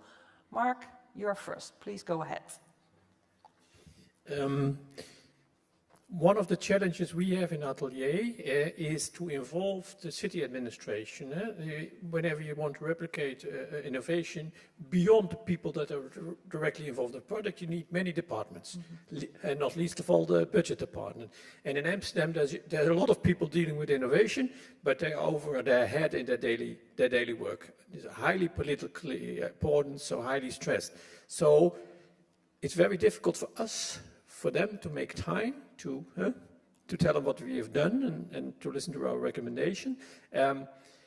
You have been very successful in that. How have you done that? Maybe is it a question of mandate? Is it a question of timing your intervention exactly to the agenda for what this individual civil servant has on his desk? So what kind of recommendations could you give to us in Amsterdam? You can take the microphone, it's next to your seat. Yeah. I think that the most important to have a success with this energy transition are the money. If you run the programs with government subsidy for our citizens, if you show them that economy is the most important issue in this energy transition, you will be in the success. Subsidy from government, we have to help our people to make transition to retrofitting houses, to make some old process of refurbishing, to build their own energy, renewable energy sources without subsidy, without showing them that it is the main economy issue now, especially now today, to have our own energy sources is very, very important. So if we can help our citizens, we will be in the success in next couple of years. Thank you. Any other one? And also the timing. I think we would not have been able to proceed in a different time, because we were also expected by law to, for example, do the public consultations on our e-mobility strategy. So in another context, I don't think we would go with such big consultations because of the lack of time, because of the lack of resources, and etc. This is what you said. So it's also timing, and I think we're still in the process. So it's like it's never ending, because sometimes you are more successful, sometimes a little bit less. But yep. Resources, timing, and at the same time, when you are legally bounded to do that, then the cities will do that. Okay. One of the other cities who wants to answer or react to this question?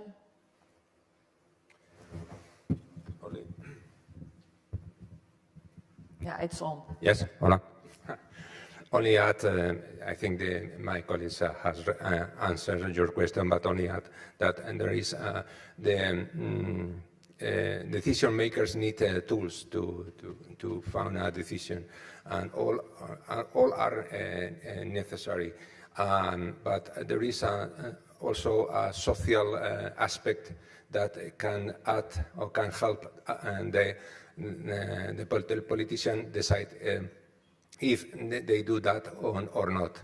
Also, at the end, we have to consider all aspects of the in your city. But I would like to say that for our politician, for our decision maker, the social aspect is very important. Okay, thank you. Susanna, you want to react?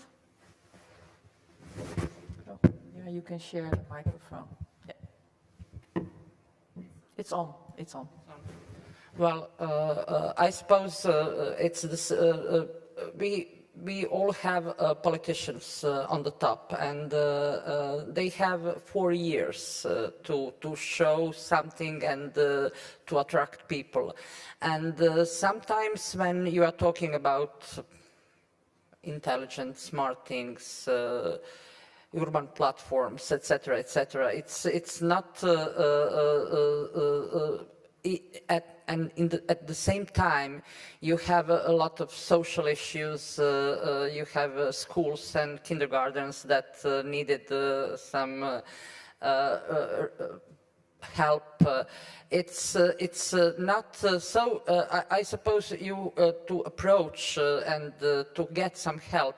It's always good to combine some kind of or to offer some kind of quick wins that can be visible and that can show something, and then of course as a next layer you go with something that is in the more distant future, because public administration is dealing with everyday things, with a lot of urban and communal problems and issues, and it's not always. You have fallen tree, you have a gap, you have I don't know, accident or something like broken pipe, and it's always more important. So to combine things, maybe in your approach, maybe that will be my suggestion. Okay, thank you, Susanna. Clever combining, smart combining, yes, and making use of the opportunities that are there. I think we can take one more question. Oh, I see two. Please be very concise then, also in the answers. Otherwise, you guys kill me because we wait too long for lunch. Okay, I have two questions. The first question is, what is actually the geographical scope of your project? Is it the cities as a whole, or do you also focus on different districts? I'm asking this question because I understand that one of our objectives in Europe is to become more resilient, right? And I would wonder if looking at the district scale or neighborhood scale would make cities more resilient than looking at the whole city. And of course, every city has different sizes, so I would wonder what's your opinion on this and if there are such approaches. And my second question is, we are talking about very technological projects and promising projects. Of course, in order to become more sustainable, we have to look into this innovation. When I looked into your tools to analyze how to proceed with the project, it looks like very technological analysis. How about the aspect of sustainability as itself, like looking at life cycle analysis or impact measurements? Not at the end, so how effective it was at the end, but before starting these projects. Thank you very much. Okay. I would suggest that one of the cities answer these questions, and on the tools that the colleagues from Novatec and Technalia answer the second question. Yes. Please. Just a short from Croatia, in the past, we do not have a possibility to go on the district level. And Rijeka is quite a small town, only 44 square kilometers. And we do not have real deprivated parts of the city. But nowadays, with the new programming period, we have opportunity to act on the district level. It won't be a huge district, but it will combine, I don't know, some sport facilities, some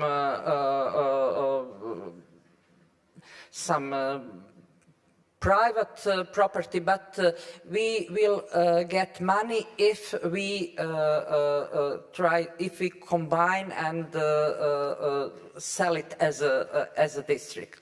So before we didn't have opportunity, but nowadays, because at the end it's all about money, and of course, as fellow cities, we do not have that kind of incentive to go huge. But this was the start, and in the city we use our own money. For example, now we have documentation for the public lighting that is much on the higher level than. So it was this very good push up for the future. Thank you, Susanna. I suggest the colleagues from Technalia and Novatech answer the tool question. And then one last question, and that's it. Okay, just to answer, yes, the previous questions about the scale, the relevant scale. Some analyses are relevant to be carried out at the city scale for proposing general orientation, but of course then the district very often creates the opportunity to develop the actions through the urban developments initiatives, etc. So it's easier to work at the district scale to show examples that then we can hope to enlarge and replicate at a larger scale. But within mySMARTLife, we really work also at the city scale, even if the demonstration is itself not most of the time at the district scale. And then to answer the second questions about life cycle, of course, it's really important. For example, now in France, any technology providers have to provide like a certified calculation of the life cycle impact of their product, the environmental impact, and this data can be included, I think, at the level of the techno-economic analysis tools that we propose within the project. I don't know if you share this point of view, Edward. Yeah, we do include the only problem, or one of the problems that we face usually is that we do have a kind of a lack of data in many cities. So it's something that we are trying to make the approach in a way that most of these tools can be useful for as many cities as possible. And many times that also means that you need to go with let's say a specific or tools with information level that would allow all these cities to take part and to work within these projects. But of course, as Aurélien was saying, it's important that we also consider them as part of this prioritization strategy. Okay, there was one more question. Very brief and a very brief answer. Then we go to the next session. Firstly, thanks to everyone in here as a nature lover and a citizen of world, all the way down for world. I have a question for the Rijeka and Poland city. You said that we have solved the problem with being the energy, clean energy, to give to citizens. As a municipality member, we also have the same problem. We can't give the clean energy to citizens directly. We have to do something about the government laws. So did you solve this problem? Because we all know that e-vehicles are important for carbon emissions, but still dangerous if it's coming from the nuclear power station. and we should solve this problem with a clean energy. And you said that we have a solution for that, to give clean energy to citizens. How could you do that? Please, Thank you. Thank you for this question. It is very hard to find solution for this problem. We solve the problem how to deliver clean energy only for public buildings, but not for private houses, for citizens, because the main problem is the price. Prices for private houses are under national level regulation. There are very low prices for energy for our citizens. For example, if I have to pay in my house about 200 per megawatts, for this same megawatts in the city I have to pay 1,000 euro now. So you see the differences between the prices for private houses and for public and companies. That's why government subsidy the price for energy, for private buildings, and we have national regulation which doesn't allow our private companies sell for private houses very dear energy. So means maximum level on the price is regulated by our government, and I can't see any possible to solve this problem or our national level. I think that this is job for European Commission. How to deliver clean energy, very cheap clean energy. Okay. Thank you. I think that it's time to move on. Thank you for very interesting presentations. I think it gives us a glimpse into the plans of the future of all the cities, where you're heading, what you will develop, and also how you build upon the knowledge and experiences that you collected in the mySMARTLife project. We hope to discuss this more in the knowledge transfer tables. I also would like to mention briefly the best practices booklet. It will be published soon, so a lot of the information can be found there. And from replication, we go to demonstration. I would like to thank all the speakers. A big applause for them. Thank you, thank you. We go from replication to demonstration again, because you cannot replicate without having the demonstration. So I would like to invite the team of Helsinki to come to the stage. Ruben, you're also joining us. This is the second of 3 sessions planned in these 2 days, where we will hear more about the actual implementations in the Lighthouse projects. In Helsinki, most of them were linked to the aerial development in the Kalamazatan district. Ruben, you will again summarize a bit for us and also show us a nice video. There's plenty of space, and we have also extra chairs, so please feel free to sit. You're a big group. I will also have to keep you even more to the time.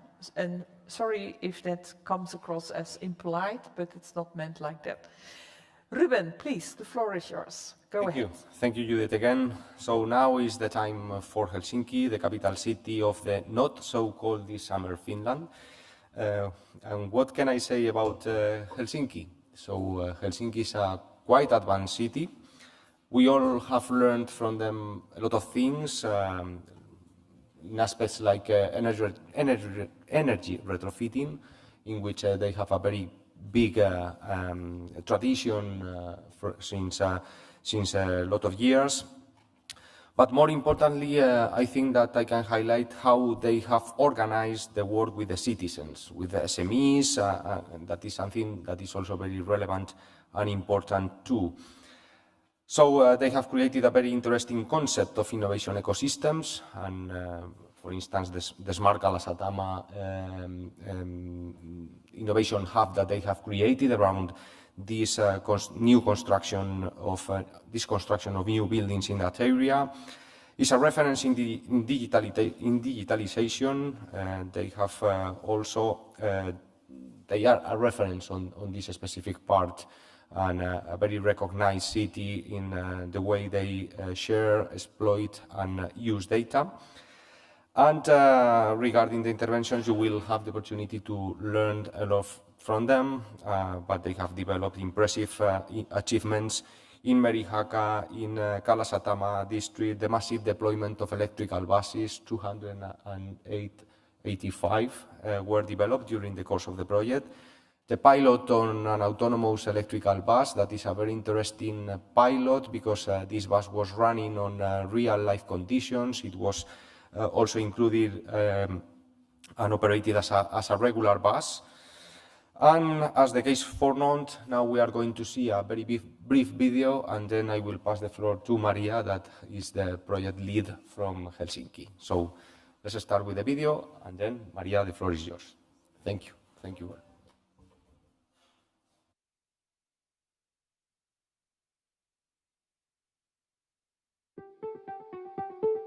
mySMARTLife is a project that is a significant part of a great mission. We are helping Helsinki to become a carbon neutral city by 2035. How are we making this happen? Well, we see this city as a platform for new and innovative solutions. Let's talk about mobility, for example. Right now we are piloting a robot bus, totally electric and automated. We have created the first ever two-way charging point in Finland, and the system is in connection with Helen's solar power plant and electricity storage facility. Helsinki will also receive its first shared high-power electric vehicle charging station in 2019. This enables electric buses and trucks, work machines and many other vehicles to operate in the inner city quietly and efficiently. With dynamic heating control and testing of demand response, we've been able to cut over 1,000 kilograms of our CO2 emissions in the Environment House per month. That is somewhat equal to driving a car over 8,000 kilometers. But all this is just the tip of an iceberg. You see, this urban platform is a collection of smart city-related data and services. We're making it extendable and adoptable to the numerous use cases a smart city will have. And we are making sure Helsinki truly is carbon neutral by 2035.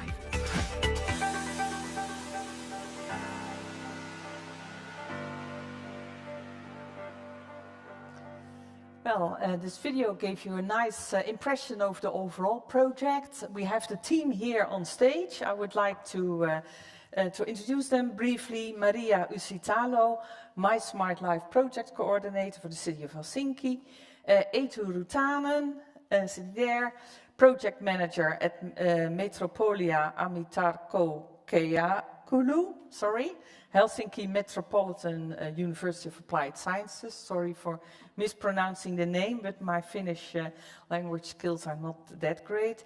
Timu Ruoamaki, Forum Virium Helsinki. Henrik Jacobsen, CEO of Salusfin. Marco Pakinen, research team lead at VTT. And Esa Nikane and Mikko Virtanen, both senior research scientists at VTT. So you'll present the project, Maria will introduce it. We are short of time. I just heard that we might have problems with the boat otherwise, so sorry for cutting you short, but I'm sure there will be plenty of opportunity to talk to everybody during the break and also during the boat trip, of course. Also during the boat trip. Maria, the floor is yours. Thank you. Hi everyone, so I'm Maria Uusitalo, I'm the Helsinki City Coordinator for mySMARTLife, and I'll be very brief and just show you a few slides about what has happened in Helsinki. 47 actions altogether on areas such as mobility, energy, ICT and digital, city infrastructure, and then we also had policy improvements, which I'll be talking about a little bit more. Energy renaissance strategy, which refers to retrofitting that we've heard a little already today about from the city of Nantes. But I would also like to point out who are our partners, because quite often we see just the quick flash of logos or the names, but we don't really know what they mean or who they are. So Salusfin, for instance, here, Henrik represents as a technology provider of energy management and security solutions. Henrik will have a very interesting, I think it's interesting topic to talk about. VTT, Marko, Esa, Mikko will all represent VTT. Is a huge technical research center in Finland. Timo represents Forum Virium Helsinki, which is our innovation company of the city of Helsinki. HSY is not here represented today, but it's the Helsinki Region Environmental Services. Fordeg did some smart heating and smart energy solutions also for this project. Helen, we have somebody from Helen here, don't we? Oh yes, we do. Hannu is there. Hi, Hannu. Hannu is representing the energy company. And Eetu here represents Metropolia. It's the University of Applied Sciences. So it's a various collection of partners from the private sector and from a public sector and something in between. So I think it's important to mention all the companies. I'd like to highlight Energy Renaissance, which is a definite success story from mySMARTLife about the retrofitting. It all started with mySMARTLife. This is a really cool thing. It still goes on, and it's like growing all the time. And you, Miriam, yeah, you know what I'm talking about. So it started in mySMARTLife as workshops by the city. They had different sorts of workshops first with the experts on what kind of needs do houses have for energy renovations. And then also workshops with the residents. What are their needs? What stops them from getting energy renovations to the apartment buildings? Well, mostly they need information. So in the end, the city worked as a platform, bringing the clients and the companies together, helping them find each other, and also help them get permits, told them all the information, and they offered it objectively, free, and it was free support. The results have been really good. In just 13 months, 260 housing companies were contacting the city.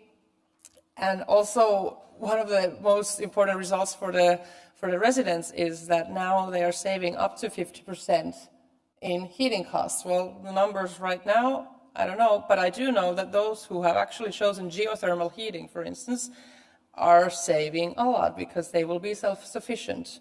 And most of these energy renovations are actually talking about geothermal heating. And the city has also taken a step forward, saying you can now install the geothermal wells close to the city-owned areas, like if it's a park or something. Before you had to go there, far away from the park. Now Helsinki is saying, no, it's okay, you can come here, to make it easier, to make it more accessible. And also an Energy Renaissance team of 10 people now continues the work that first was started in mySMARTLife. So I think that's a really cool thing. It started here, the idea was piloted, and we noticed it's a good thing. It actually makes a difference. So yeah, that was my part. I will give the floor now to Eetu, who will talk about robot buses. Thank you.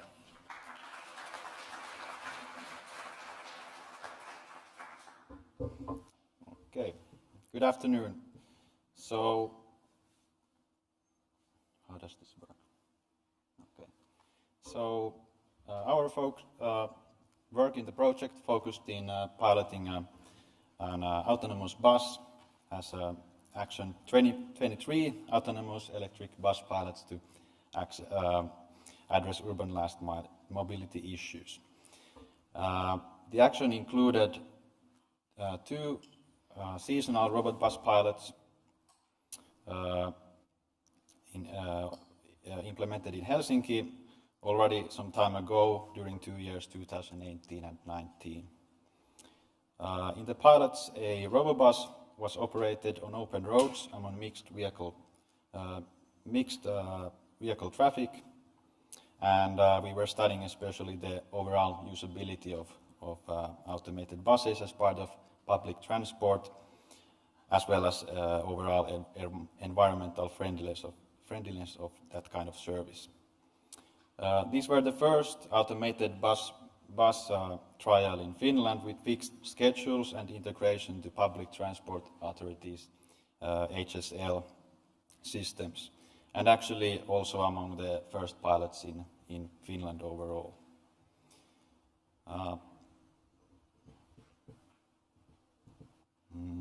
So why automation in general?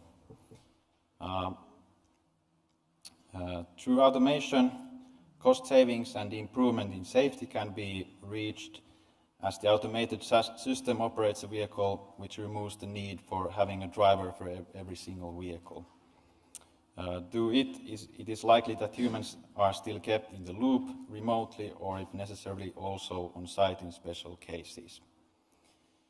While the cost of organizing public transport gets lower, the service can be offered to areas where it has not been possible before and improve the service level, such as shorten the departure intervals.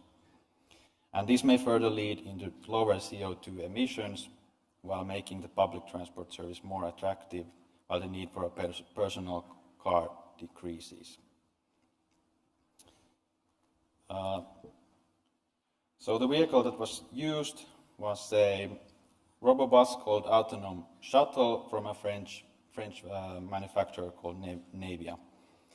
The bus is meant as a complementary public transport service for first and last mile of the travel chain and is designed for 15 passengers.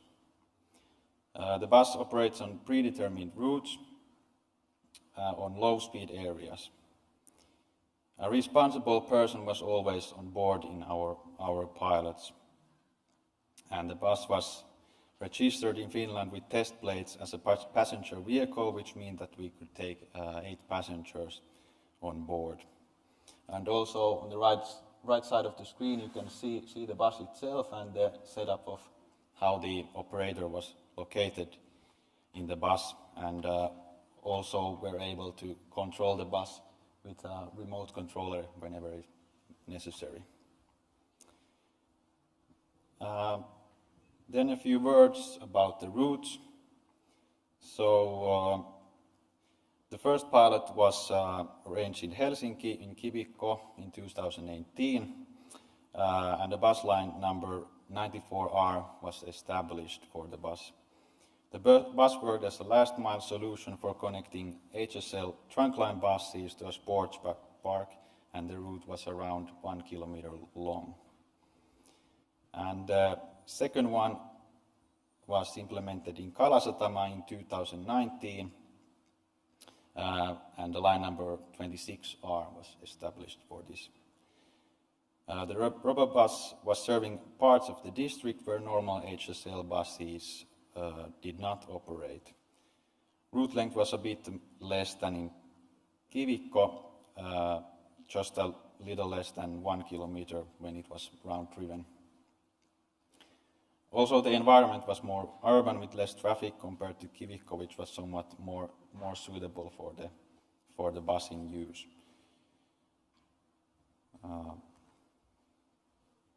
And then some experience of the pilots. We had still various situations where the operator inside the bus had to intervene manually in the functioning of the bus.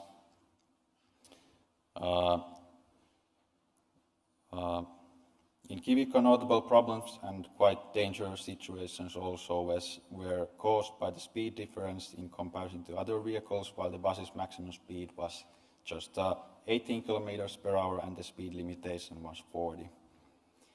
The energy consumption of the bus were surprisingly high. This can have many reasons, from the design of the vehicle and service planning, large doors, and when compared to the vehicle overall, meaning more power is needed for heating and cooling.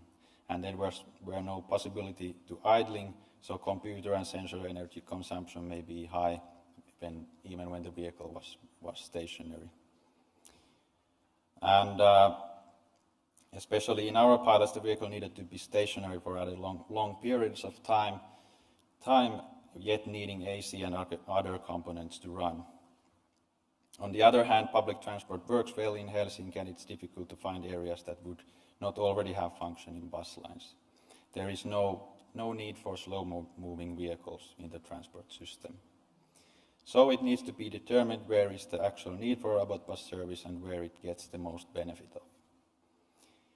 Finally, it seemed that the passengers are ready to use the bus as long as the reliability of the service is improved and the supply meets demand. However, well, when we still had a safety driver inside the bus, we did not have the experience of a true driverless service.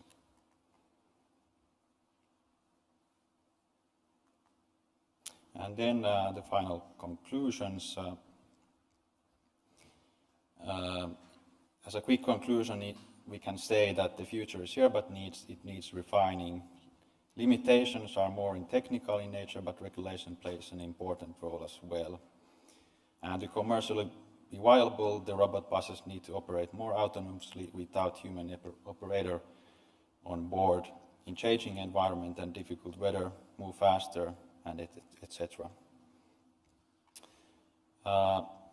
Also, as there is a lack of dedicated test areas for automated vehicles, cities play an important role in serving as test bed for developing automated vehicle solution, both in densely and sparsely populated areas. Regulation must allow testing the vehicle in real traffic as well.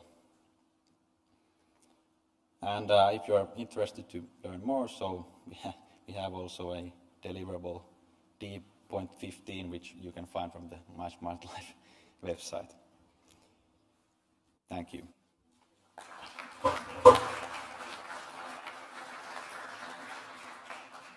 Timo, please. Right, continuing right away. So my name is Timo Ruomäki. I'm from Formirium Helsinki, presenting the urban platform things of the Helsinki side.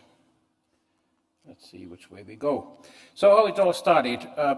Daniel was already referring to the good collaboration we have had between Helsinki, Nantes and Hamburg.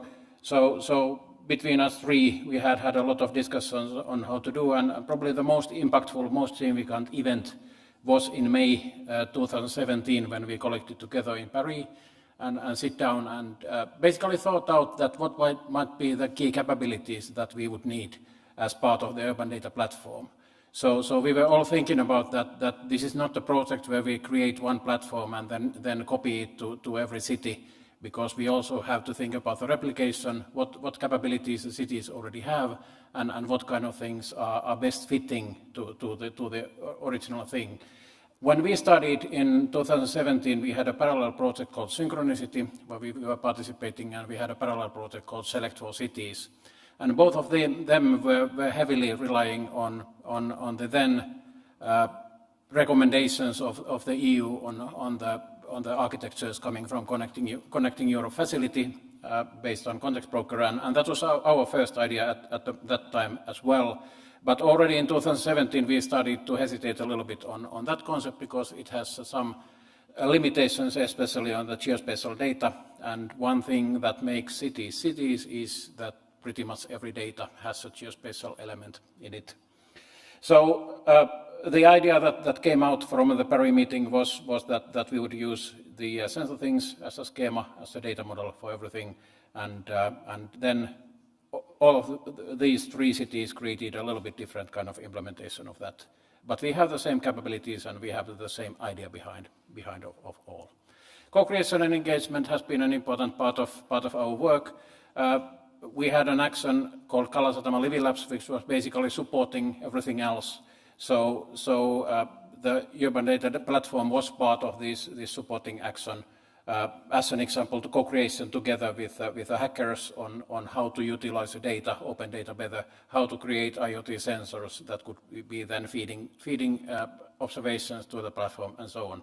So we had several workshops as part of this package, how to build air quality sensors, how to build noise sensors, temperature sensors, using UDP as a platform. The second thing that arose as part of the project was digital twin. So in the current program period, Horizon Europe, digital twin has been raising as a topic, but we saw this already in 2017, 2018, that this is actually what this all is about. That digital twin is the master data of smart city. It collects everything together, and it is using geospatial elements to basically pinpoint everything and link everything. So the standardization behind that is CityGML, and OGC as a standardization authority has been a key body on providing standards on this field. We have been members of OGC since the beginning of the project, and we have been following the standardization track, and also mySMARTLife has been feeding back to the standardization track on the best findings on here. So many of the findings, or main findings here also is that the special data infrastructure that is part of the INSPIRE network, that is also part of the urban data platform. So trying to keep everything together and also trying to follow the standards so that we can really have European data network and not just isolated silos in every city. Finally, the architecture changed quite a lot. This is probably third or fourth iteration of the urban data platform concept, but we are quite a lot of depending on Apache Kafka as a central module. So we have been moving from IoT to real-time data, to event-driven data, to a situational awareness, trying to handle this kind of rapidly changing city and creating observations of the rapidly changing city and do all that in live. At the moment, the platform is processing about 10,000 events a minute, and the operational costs of the platform is less than 2,000 euros. So we have been trying to also think about the feasibility in many ways, that we are not creating anything crazy, creating anything that would require a lot of new types of skills, but really thinking about what the cities might have and what would be the easiest way to adopt all of that. So in the terms of replication and exploitation of urban data platform, already there are several Horizon 2020 and Horizon Europe projects that are utilizing the urban data platform as created as part of mySMARTLife.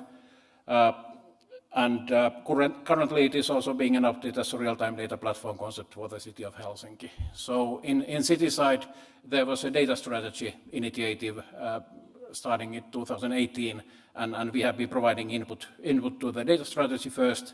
Now there is an API ecosystem work going on, and we have been feeding the experiences that is coming out of the project, so that this could really be a citywide.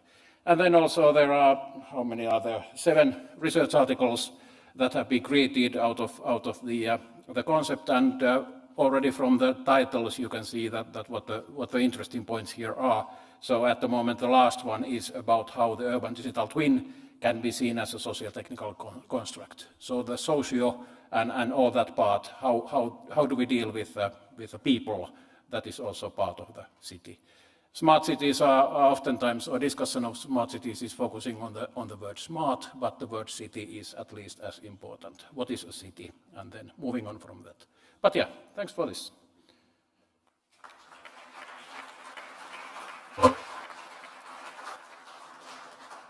Thank you. Henrik, please, go ahead. So, hi everyone, it's an honor to be here today. So my name is Henrik Jakobsson.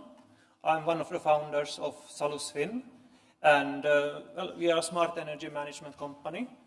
Within mySMARTLife, we had the opportunity to work with demand response within district heating, but also build a service for personal vehicle charging.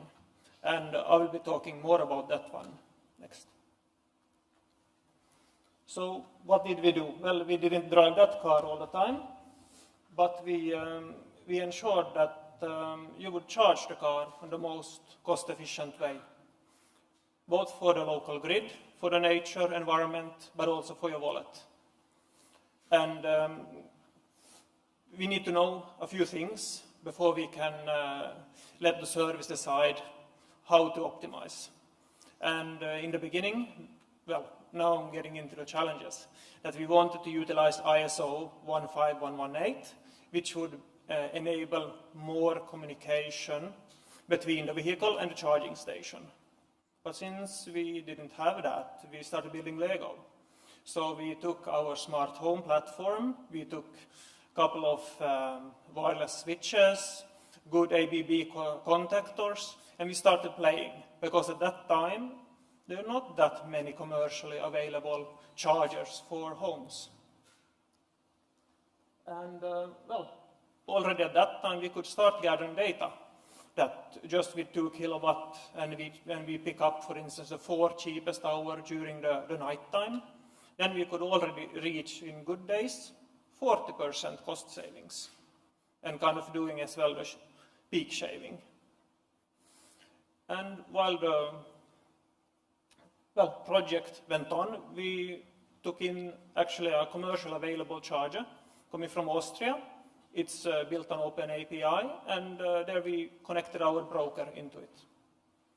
And with the help of partners, where we get data from various data sources, such as electricity spot price, and through our app that we extended to get additional information from our users. So then we know, like, what would be the amount of kilometers they need to drive the next day, what is the capacity of the battery, and so forth. And so we have data for at least 24 months. This is mainly coming from a pilot user having an e-Golf, driving 50 to 60 kilometers a day, and then it's enough to charge it with low current, low power during night time. And in that application, there were only 230 volt, 16 amps normal outlet available. And for those, there's always a limitation that you don't want to overheat it. So we limited that to 8 amps. All right, so things to consider. Daily driving routine, car model, and then the various cost models. What is the electricity contract you have with your utility? I mentioned about the 15118, and that is now coming. It's already on the hyperchargers, basically on the DC side.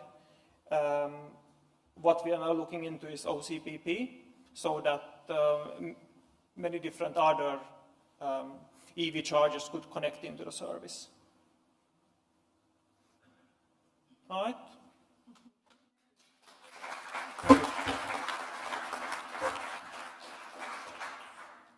Now I think we have Marco. Yeah, please, Marco, go ahead. Floor is yours. Hey, thank you.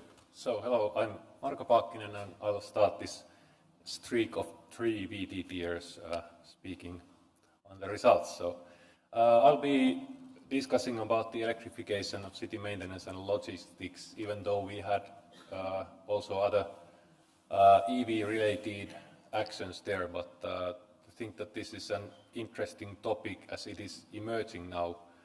The city buses are already electrifying very fast, like Ruben was saying. Now Helsinki has about 1/5 of the whole bus fleet electrified, and next year it will be already 1/3 with roughly 400 buses. So the pace is fast, and like last year, 50% of all the buses sold in Finland were electric, and about 94% of the city buses were electric. So the pace is now really fast with city buses. Taxis are growing fast also, like closed company and public fleets.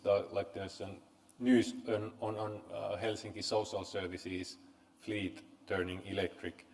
And the next one that is going to start accelerating is the city deliveries, because the TCO, total cost of ownership, is going to be there to support the fast electrification probably already this year. But the infrastructure is not really there yet to support the commercial fleets.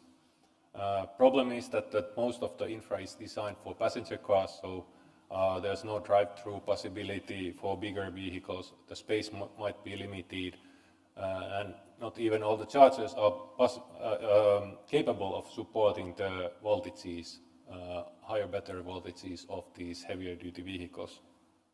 But there is a definitely need for public charging for these vehicles. Also, we had 2 surveys recently done in Finland where this need came up, so that depot charging only for these vehicles is not enough.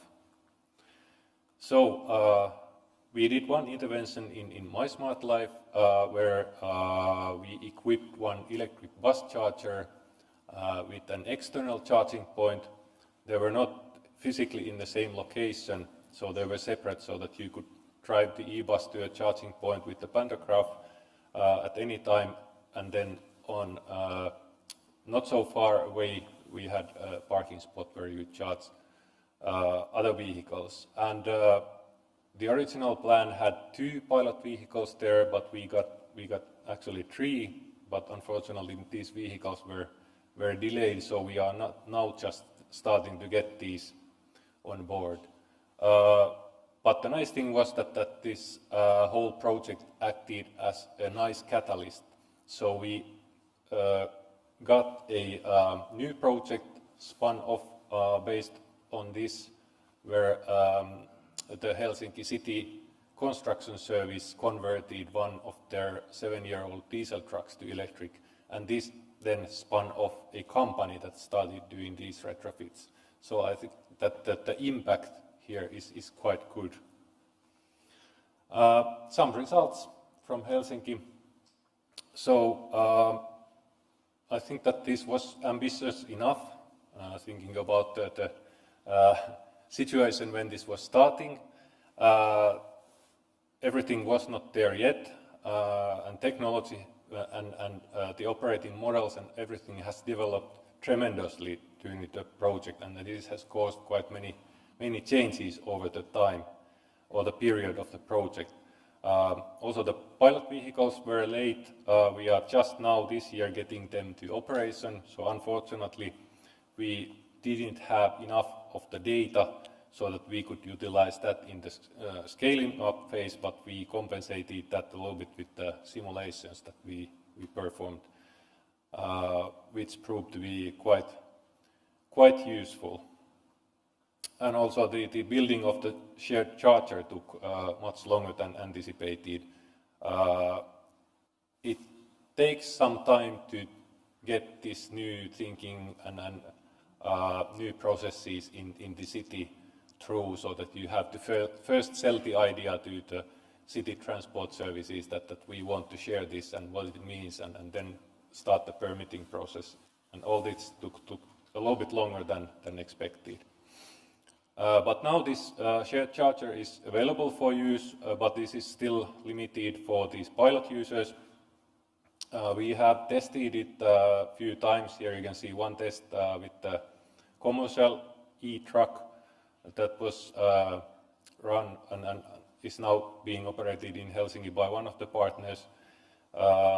And there we already ran into the first problem that the charging plug is on the wrong side of the vehicle, because this was standardized 2 years later when we already had ordered the location and chargers and everything. So this is what it means to be a little bit ahead of the of the progress. So and the other problem was that this area is a developing area, so there's going to be a new bridge, tram and a pedestrian bridge that is going to actually run over our charging site. So we got only temporary placement permit, so and that is expiring soon. So we had, let's say, enough challenges in the project. But the nice thing is that this sparked also a couple of other shared charging locations that were built by the charging point operators, commercial operators, that were not even required. This is a picture of the Leppävaara bus terminal. They built this there, but then again we run into challenges there that the Helsinki Region Transport Authority didn't want external vehicles to come to the bus terminal and mix up their traffic. So this sharing is a good option, but you really need to consider that you can really utilize the infra there. And there was really commercial interest in sharing the infrastructure, but this needs to be solved so that it can really be utilized.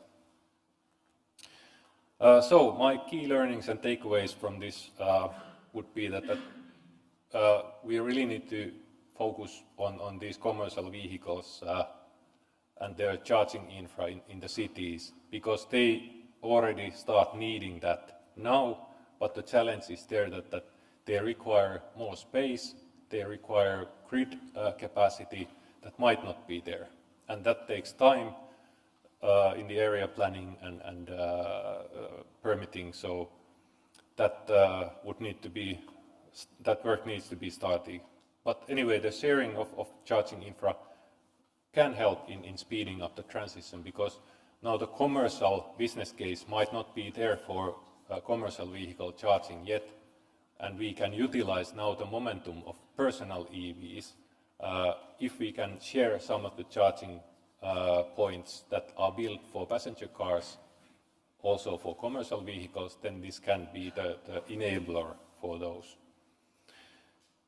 Yes, but also one thing to note is to be aware of building roadblocks with the procurements, like we ran also into one of these when we were hoping to share one charger, but the area charging was actually given to a company, another company, and that prevented that. So you can easily build also these with the good intentions. So just beware of that. Okay, well, thank you.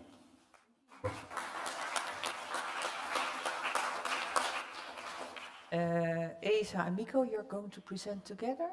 Yes. Yeah. Yes. Okay, good. Okay, so nice to meet you, everybody. We will present briefly an example from one of the demonstration zones in Helsinki. Also the potential of scaling up the impact, and then present an analysis on the effects of the COVID-19 pandemic on the presence at home. And finally, some lessons learned from this analysis regarding the presence.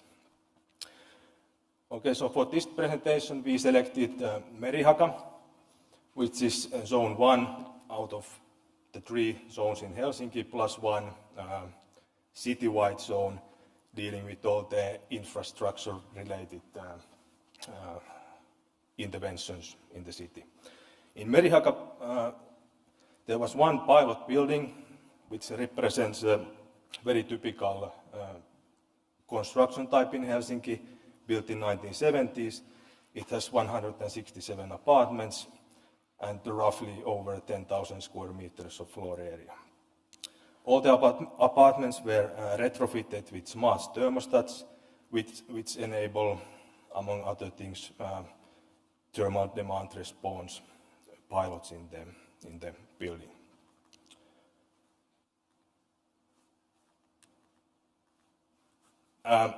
As Maria already mentioned, the Energy Renaissance program, and as the building itself is typical construction in Helsinki, in Merihaka and the neighboring Vilhovuori district alone, there are 12 buildings alike, and if scaling up to the city level, it could be applied to hundreds of similar buildings. Now we get to the impacts, which I give the floor to Esa to present the findings and analysis we have done based on the data that we have of the COVID-19 pandemic effect on the increased presence at home. So, Esa, please. Yes, we invented this picture 2 weeks ago, so this is only we would like to show. So in the beginning there was these best tables, and we committed to some the figures we were actually knowing very well, but in the end we found out that our monitoring doesn't show the savings, and we were like, what the hell? So it has to do something with the COVID. So we took some trials and tested with Helsinki Group, for instance, the idea that how to handle this. So the domestic hot water and heating energy are measured in one bunch, but the electricity is measured in one. So we took the assumption that the pre-COVID we are about the 50% out of the apartment and 50% of today in the apartment. And that was the assumption for domestic hot water and electricity. But during the COVID, we were maybe even locked down, 100% nearly in the apartment, and 0 in the office. So we just invented this kind of term of presence-related energy consumption. So we measured the electricity consumption at home, and we promised to have something like 20.3 kilowatt hours per square meter, and we measured 42. So it's about to double. So it was increased and really measured. And we used the same increase. So we suppose that this increase is because of more presence at home. We make the same calculation to what we standard promised to have domestic hot water, 39. We make it a double and take this 78 out of the total consumption, and we ended up to precisely the heating or even lower what we promised. And we doubled this exercise in Kalasatama. So we will not correct the best tables or monitoring things, but this is an explanation how the world is changing. So this is a kind of finding, and there is a kind of logic. We only did these 2 plus 50% Merihaka and Kalasatama. But this could work as well as if you have some other percentage, 30% or something. So this is very rough and first version, but for sure with maybe Ruben's permission, we will show this in some of the final reports that we would like to explain why we haven't not done the results as committed because of the COVID. Okay, you have the next. Okay.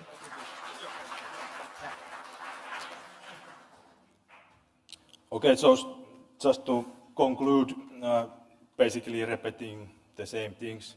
So we used presence-related energy consumption, which in this case was electricity consumption, which we got as measured data to detect the effect of the increased presence at home. And then applied this same effect to other presence-related energy consumption, which is domestic hot water in our case, which is not measured separately, but it's part of the total district heating energy consumption together with heating energy. And as Esa mentioned, by applying the same 100% increase, we reached the planned value for the heating energy. And that concludes our presentation. Thank you.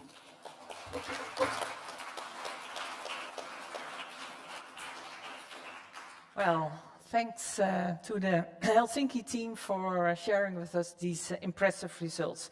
I'm afraid that due to time reasons, we have a very packed program. I have to cut you short here. I would suggest to do the Q&A during the lunch. So you know all these people. You've heard Maria, she is responsible for the overall project coordination. A2, working on autonomous bus, autonomous vehicles. Timu, for the urban data and urban data platforms. Henrik, about this innovative EV charger. Marco, about the electrification of the fleet and the innovative charging infrastructures. And Esa and Miko for the building efficiency and also, I think, very interesting insights into that circumstances may change and how to deal then with the efficiency of the energy provision when we are suddenly all at home. So I would like to give the Helsinki team a big hand. Please give them a big applause for the great things. We are going to have lunch now. It's in the same room where there was the coffee break. And then in half an hour, something like that, half an hour, 2:45, we are back. So you only have half an hour, but use the time to network, to interact, and to get inspired. Thank you.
Yeah. Hello, everybody. Please get seated.